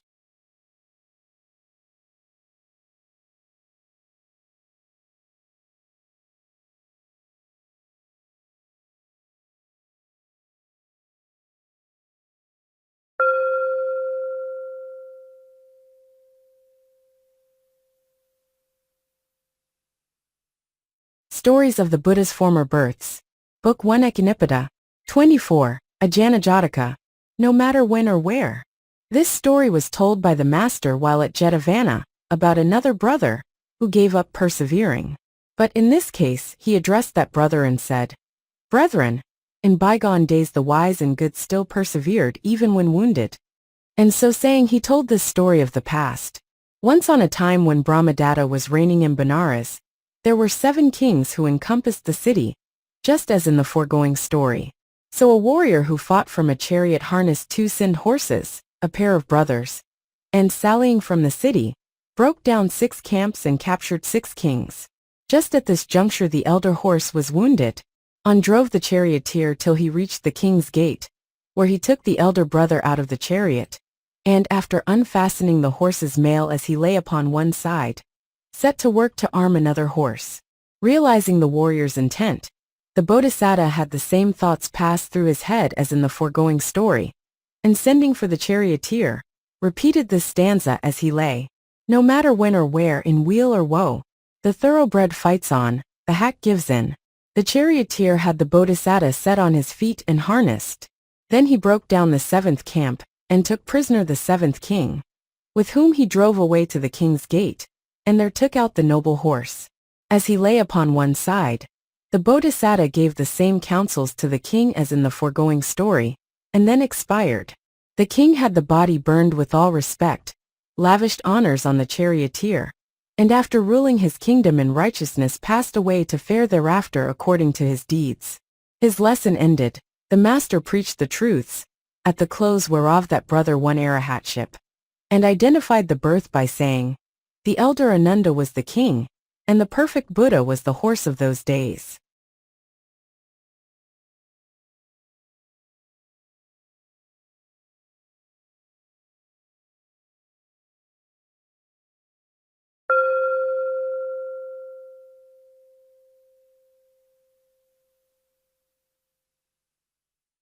Stories of the Buddha's Former Births.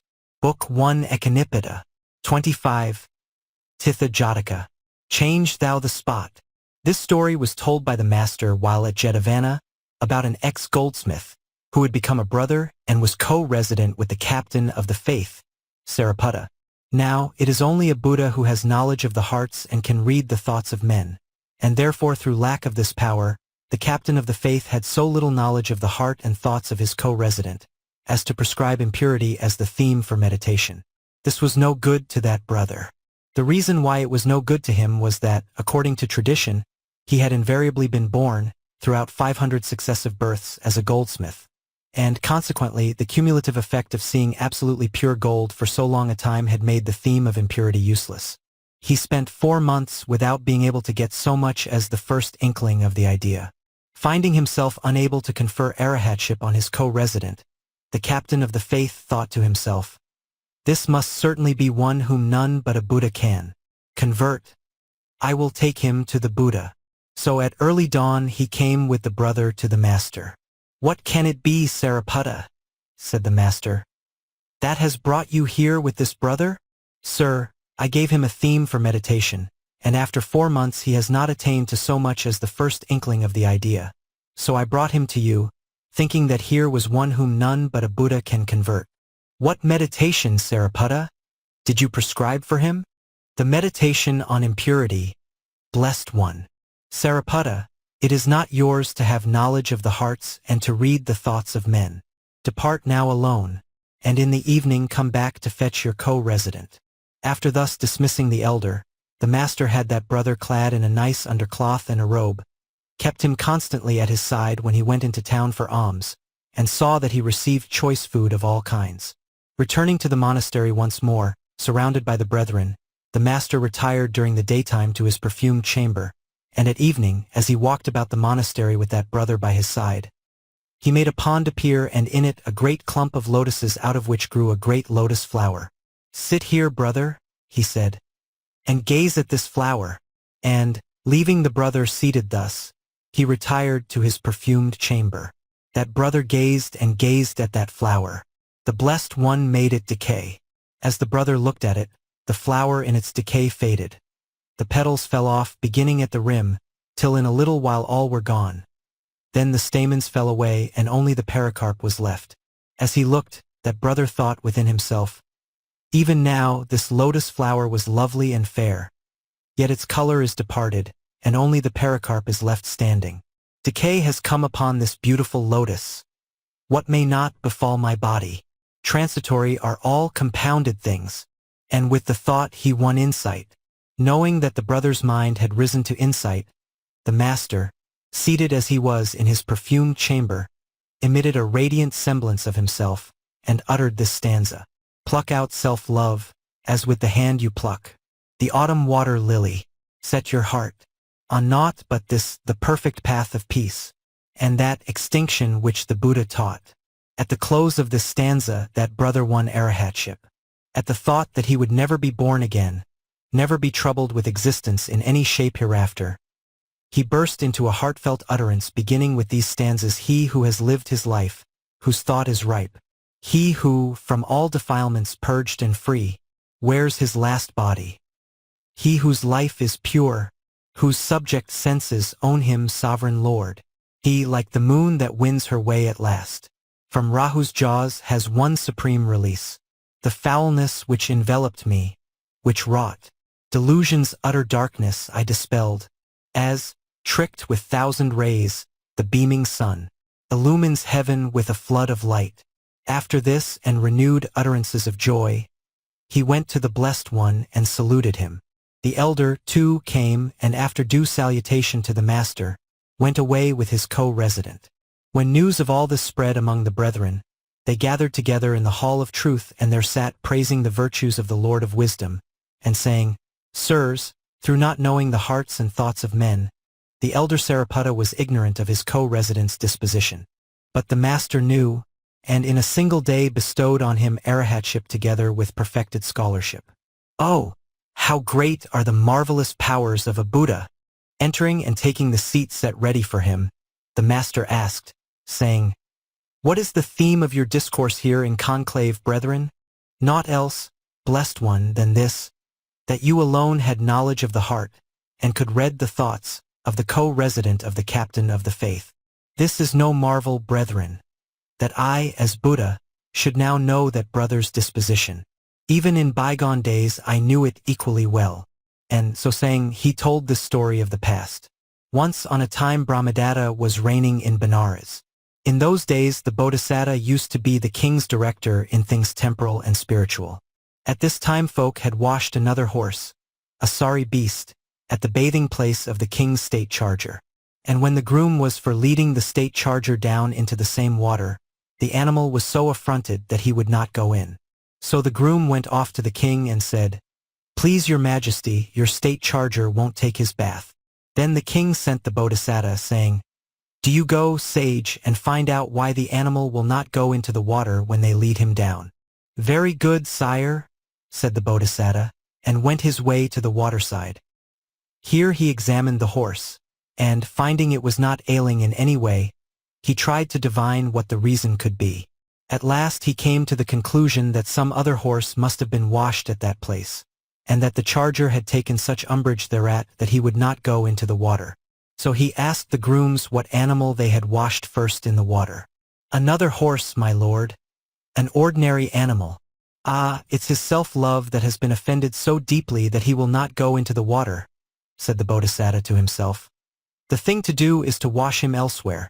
So he said to the groom, a man will tire, my friend, of even the daintiest fare, if he has it always. And that's how it is with this horse. He has been washed here times without number. Take him to other waters, and there bathe and water him. And so saying, he repeated this stanza. Change thou the spot, and let the charger drink.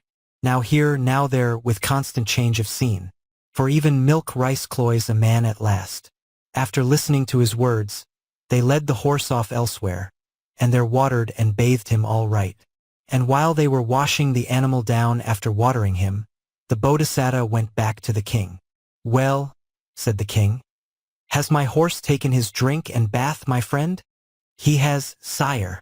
Why would he not do so at first? For the following reason, said the Bodhisattva, and told the king the whole story. What a clever fellow he is, said the king. He can read the mind even of an animal like this, and he gave great honor to the Bodhisattva, and when his life closed passed away to fare according to his deserts.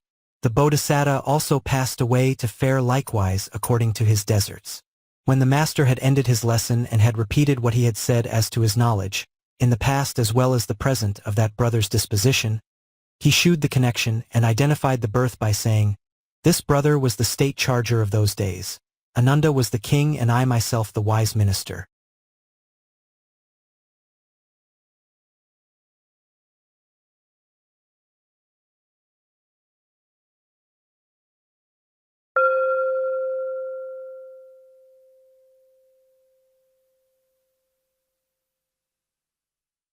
Stories of the Buddha's Former Births.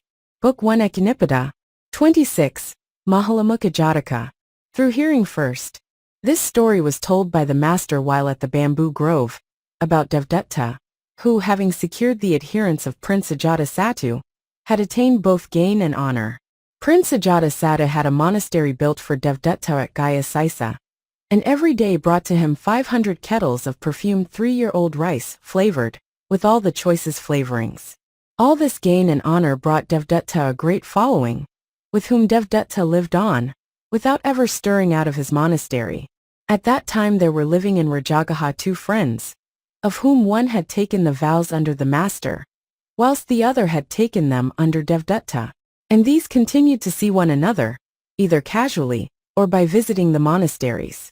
Now one day the disciple of Devdutta said to the other, Sir, why do you daily go round for alms with the sweat streaming off you? Devdutta sits quietly at Gaya and feeds on the best of fare, flavored with all the choicest flavorings. There's no way like his. Why breed misery for yourself? Why should it not be a good thing for you to come the first thing in the morning to the monastery at Gaya and there drink our rice gruel with a relish after it? Try our 18 kinds of solid victual, and enjoy our excellent soft food, flavored with all the choicest flavorings. Being pressed time after time to accept the invitation, the other began to want to go, and thenceforth used to go to Gaya and there eat and eat, not forgetting however to return to the bamboo grove at the proper hour. Nevertheless he could not keep it secret always, and in a little while it came out that he used to hie off to Gaya and there regale himself with the food provided for Devdutta. Accordingly his friends asked him, saying, Is it true, as they say, that you regale yourself on the food provided for Devdutta? Who said that? Said he. So and so said it. It is true, sirs, that I go to Gaya and eat there. But it is not Devdutta who gives me food, others do that. Sir, Devdutta is the foe of the Buddhas. In his wickedness, he has secured the adherence of Ajatasattu, and by unrighteousness got gain and honor for himself. Yet you who have taken the vows according to this faith which leads to salvation, eat the food which Devdutta gets by unrighteousness.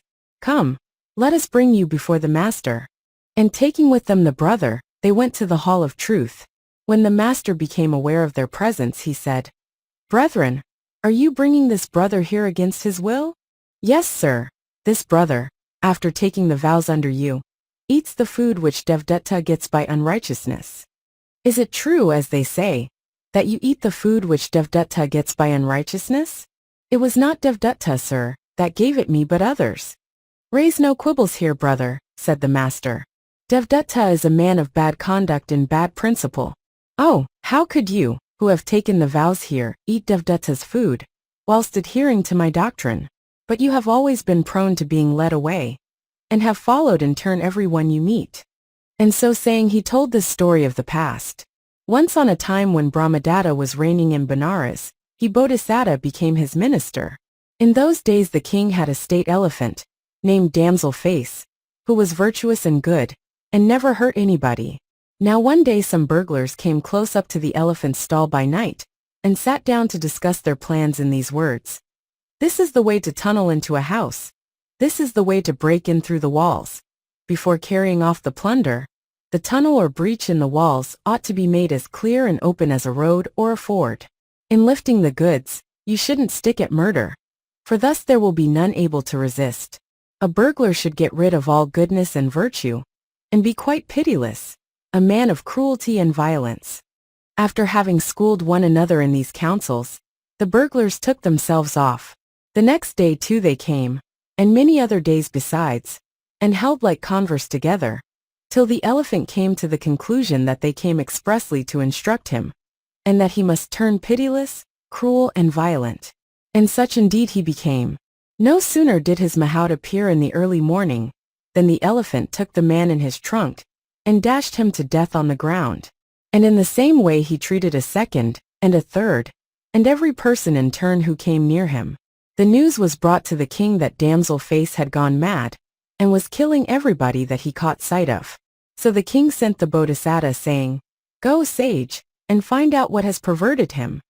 Away went the Bodhisatta, and soon satisfied himself that the elephant showed no signs of bodily ailment.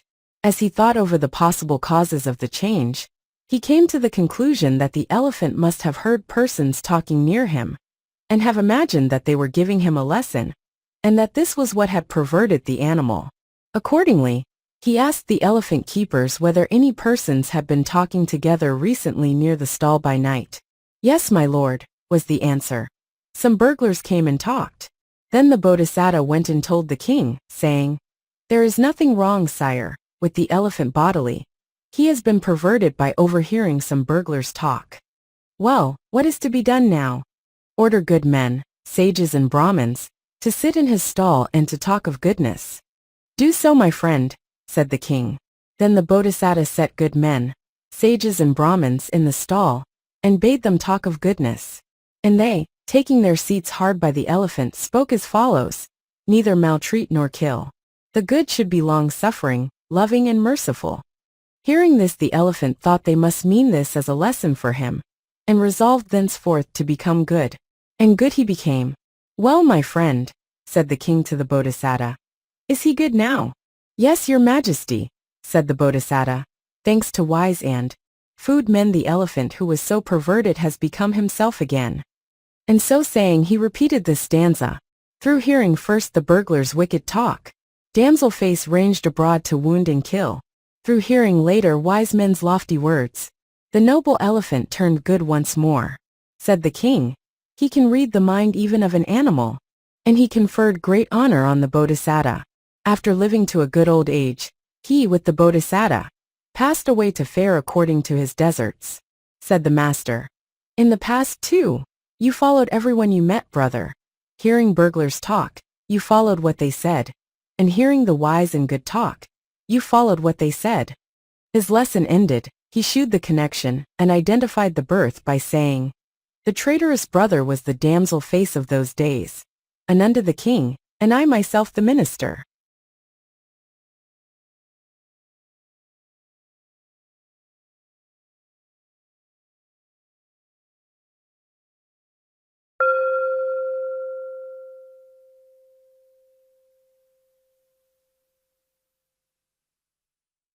Stories of the Buddha's Former Births. Book 1 Ekanipita. 27. Abhinya Jātaka. No morsel can he eat. This story was told by the master while at Jetavana, about a lay disciple and an aged elder. Tradition says that there were in Savatthi 2 friends, of whom one joined the brotherhood but used to go every day to the other's house, where his friend used to give him an alms of food and make a meal himself, and then accompany him back to the monastery, where he sat talking all the livelong day till the sun went down, when he went back to town. And his friend the brother used to escort him on his homeward way, going as far as the city gates before turning back. The intimacy of these two became known among the brethren, who were sitting one day in the Hall of Truth, talking about the intimacy which existed between the pair, when the master, entering the hall, asked what was the subject of their talk, and the brethren told him. Not only now, brethren, are these two intimate with one another, said the master. They were intimate in bygone days as well, and, so saying, he told this story of the past. Once on a time when Brahmadatta was reigning in Benares, the Bodhisattva became his minister. In those days there was a dog which used to go to the stall of the elephant of state, and eat the gobbets of rice which fell where the elephant fed. Haunting the place for the food's sake, the dog grew very friendly with the elephant, and at last would never eat except with him, and neither could get on without the other. The dog used to disport himself by swinging backwards and forwards on the elephant's trunk. Now one day a villager bought the dog of the mahout and took the dog home with him. Thenceforward the elephant, missing the dog, refused either to eat or drink or take his bath, and the king was told of it. His Majesty dispatched the Bodhisattva to find out why the elephant behaved like this. Proceeding to the elephant house, the Bodhisattva, seeing how sad the elephant was, said to himself, "He has got no bodily ailment. He must have formed an ardent friendship and is sorrowing at the loss of his friend." So he asked whether the elephant had become friends with anyone. "Yes, my lord," was the answer. "There's a very warm friendship between him and a dog." "Where is that dog now?" "A man took it off." "Do you happen to know where that man lives?" "No, my lord." The Bodhisattva went to the king and said, "There is nothing the matter with the elephant, sire, but he was very friendly with a dog, and it is missing his friend which has made him refuse to eat, I imagine." And so saying, he repeated this stanza. "No morsel can he eat, no rice or grass, and in the bath he takes no pleasure now. Methinks the dog had so familiar grown, that elephant and dog were closest friends." "Well," said the king on hearing this, "what is to be done now, sage?" "Let proclamation be made by beat of drum, your majesty, to the effect that a man is reported to have carried off a dog of which the elephant of state was fond, and that the man in whose house that dog shall be found, shall pay such and such a penalty." The king acted on this advice, and the man, when he came to hear of it, promptly let the dog loose. Away ran the dog at once, and made his way to the elephant. The elephant took the dog up in his trunk, and placed it on his head, and wept and cried, and, again setting the dog on the ground, saw the dog eat first and then took his own food. "Even the minds of animals are known to him," said the king, and he loaded the Bodhisattva with honors. Thus the master ended his lesson to show that the two were intimate in bygone days as well as at that date. This done, he unfolded the 4 truths. This unfolding of the 4 truths forms part of all the other Jātakas, but we shall only mention it where it is expressly mentioned that it was blessed unto fruit. Then he shewed the connection, and identified the birth by saying, "The lay disciple was the dog of those days, the aged elder was the elephant, and I myself the wise minister."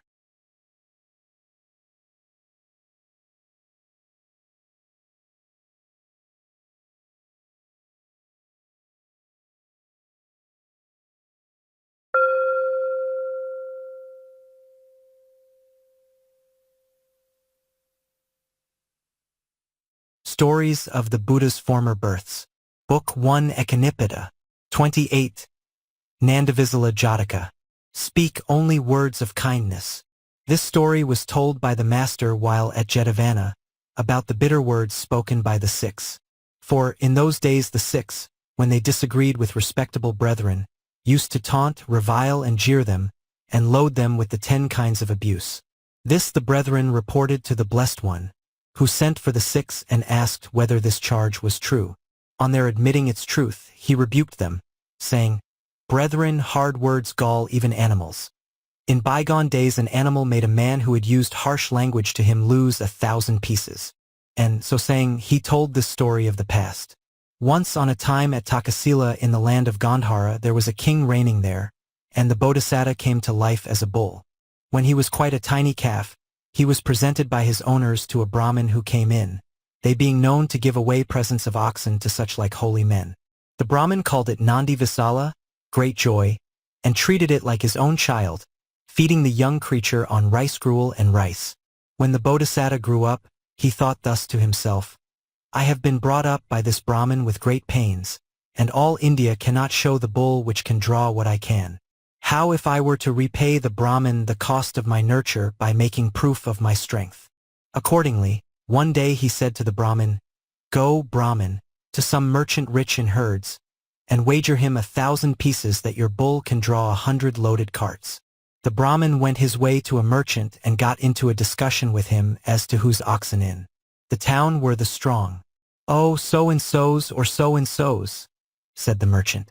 But, added he, there are no oxen in the town which can compare with mine for real strength, said the Brahmin. I have a bull who can pull 100 loaded carts. Where's such a bull to be found? Laughed the merchant. I've got him at home, said the Brahmin. Make it a wager. Certainly, said the Brahmin, and staked 1,000 pieces. Then he loaded 100 carts with sand, gravel, and stones, and leashed the lot together, one behind the other, by cords from the axle tree of the one in front to the trace bar of its successor. This done, he bathed Nandi Visala, gave him a measure of perfumed rice to eat, hung a garland round his neck, and harnessed him all alone to the leading cart. The Brahmin in person took his seat upon the pole, and flourished his goad in the air, shouting, Now then, you rascal! Pull them along, you rascal! I'm not the rascal he calls me, thought the Bodhisattva to himself, and so he planted his 4 feet like so many posts, and budged not an inch. Straightway the merchant made the Brahmin pay over the 1,000 pieces. His money gone, the Brahmin took his bull out of the cart and went home, where he lay down on his bed in an agony of grief. When Nandi Visala strolled in and found the Brahmin a prey to such grief, he went up to him and inquired if the Brahmin were taking a nap. How should I be taking a nap, when I have had 1,000 pieces won of me?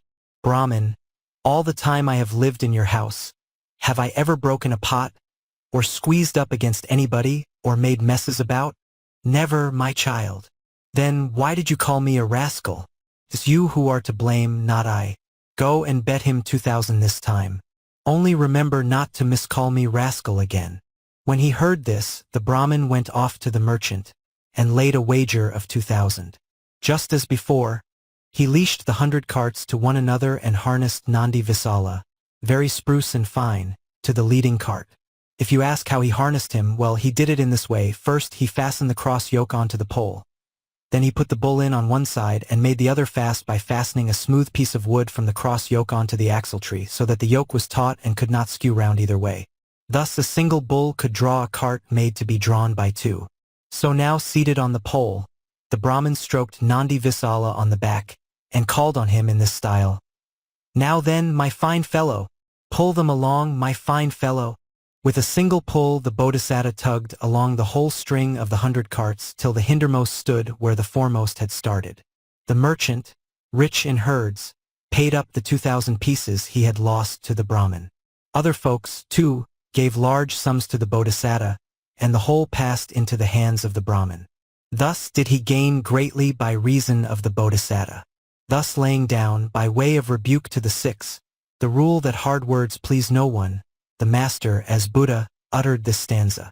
Speak only words of kindness, never words unkind. For him who spoke him fair he moved a heavy load and brought him wealth for love. When he had thus ended his lesson as to speaking only words of kindness, the Master identified the birth by saying, Ananda was the Brahmin of those days, and I myself Nandi Visala.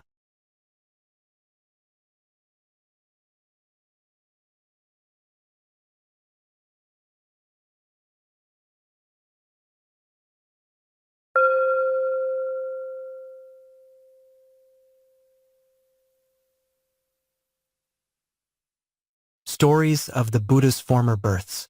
Book 1 Ekanipita. 29. Kanha Jātaka. With heavy loads. This story was told by the master while at Jetavana, about the double miracle, which, together with the descent from heaven, will be related in the 13th book in the Sarabhamiga Jātaka. After he had performed the double miracle and had made a stay in heaven, the all-knowing Buddha descended at the city of Samkasa on the day of the great Pavarana festival, and thence passed with a large following to Jetavana. Gathering together in the hall of truth, the brethren sat praising the virtues of the master, saying, "Sirs, peerless is the Buddha. None may bear the yoke borne by the Buddha." The 6 teachers, though they protested so often that they only would perform miracles, yet not a single miracle did they work. "Oh, how peerless is the master!" Entering the hall and asking the theme which the brethren were discussing in conclave, the master was informed that their theme was no other than his own virtues. "Brethren," said the master, "who shall now bear the yoke borne by me? Even in bygone days, when I came to life as an animal, I was unmatched." And so saying, he told this story of the past. Once on a time when Brahmadatta was reigning in Benares, the Bodhisattva came to life as a bull. And while he was still a young calf, his owners, who had been lodging with an old woman, made him over to her in settlement of their reckoning. She reared him like her own child, feeding him on rice gruel and rice and on other good cheer. The name he became known by was Granny's Blackie.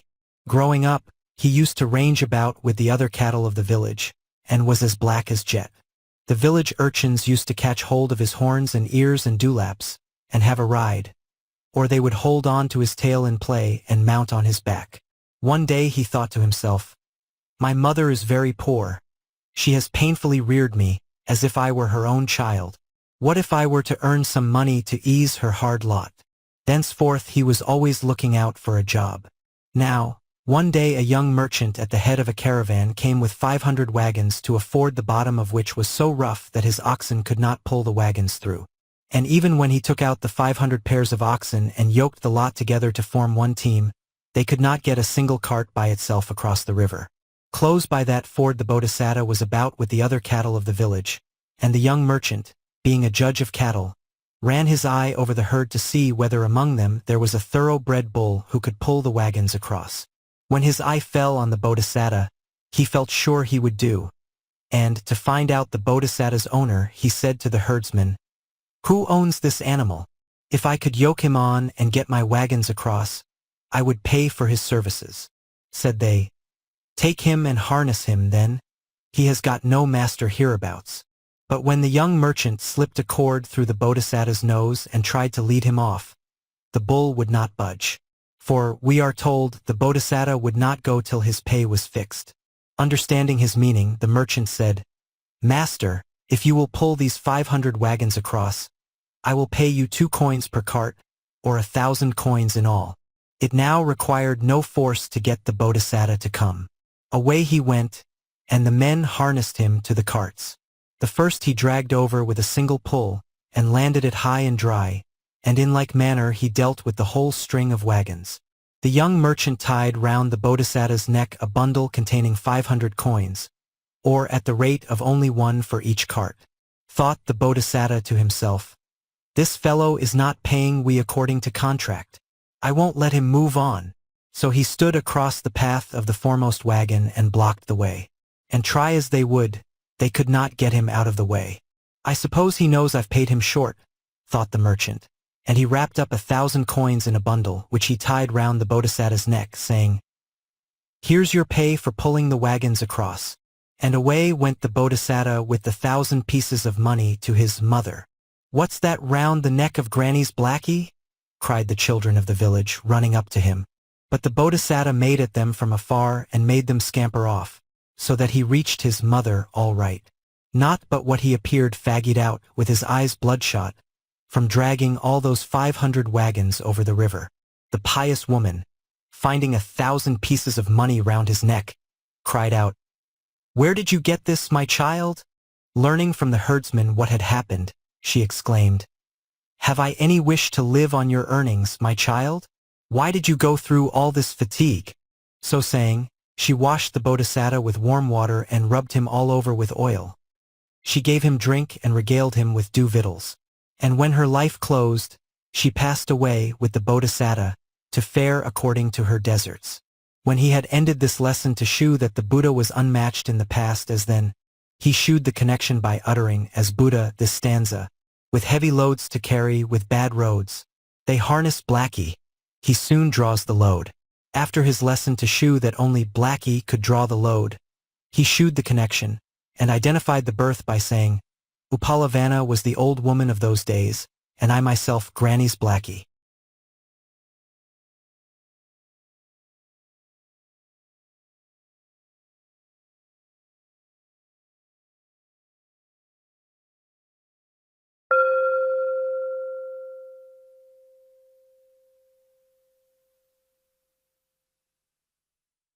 Stories of the Buddha's Former Births.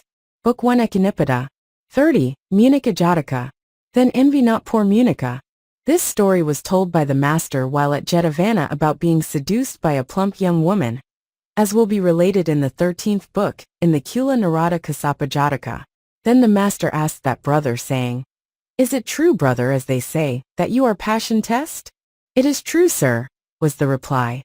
Brother, said the master, she is your bane.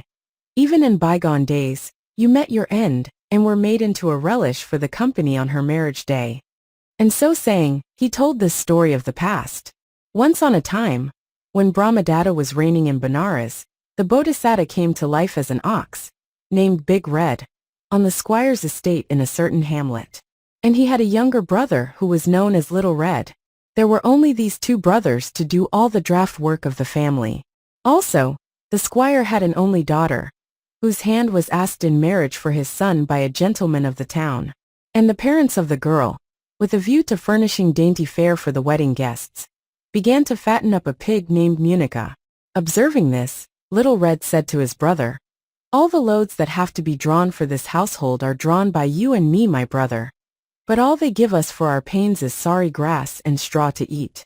Yet here is the pig being victualled on rice. What can be the reason why he should be treated to such fare? Said his brother, My dear Little Red, envy him not, for the pig eats the food of death. It is but to furnish a relish for the guests at their daughter's wedding, that the family are feeding up the pig. Wait but a little time, and the guests will be coining. Then will you see that pig lugged out of his quarters by the legs, killed, and in process of conversion into curry. And so saying he repeated this stanza, Then envy not poor Munika. 'Tis death. He eats. Contented munch your frugal chaff. The pledge and guarantee of length of days. Not long afterwards the guests did arrive, and Munika was killed and cooked into all manner of dishes. Said the Bodhisattva to Little Red, Did you see Munika, dear brother? I have indeed seen, brother, the outcome of Munika's feasting. Better 100, nay 1,000 times than such food as ours, though it be but grass, straw, and chaff. For our fare harms us not, and is a pledge that our lives will not be cut short. When he had ended his lesson to the effect that the brother had thus in bygone days been brought to his doom by that young woman, and had been made into a relish for the company, he preached the truths, at the close whereof the passion-tossed brother reached the first path of salvation.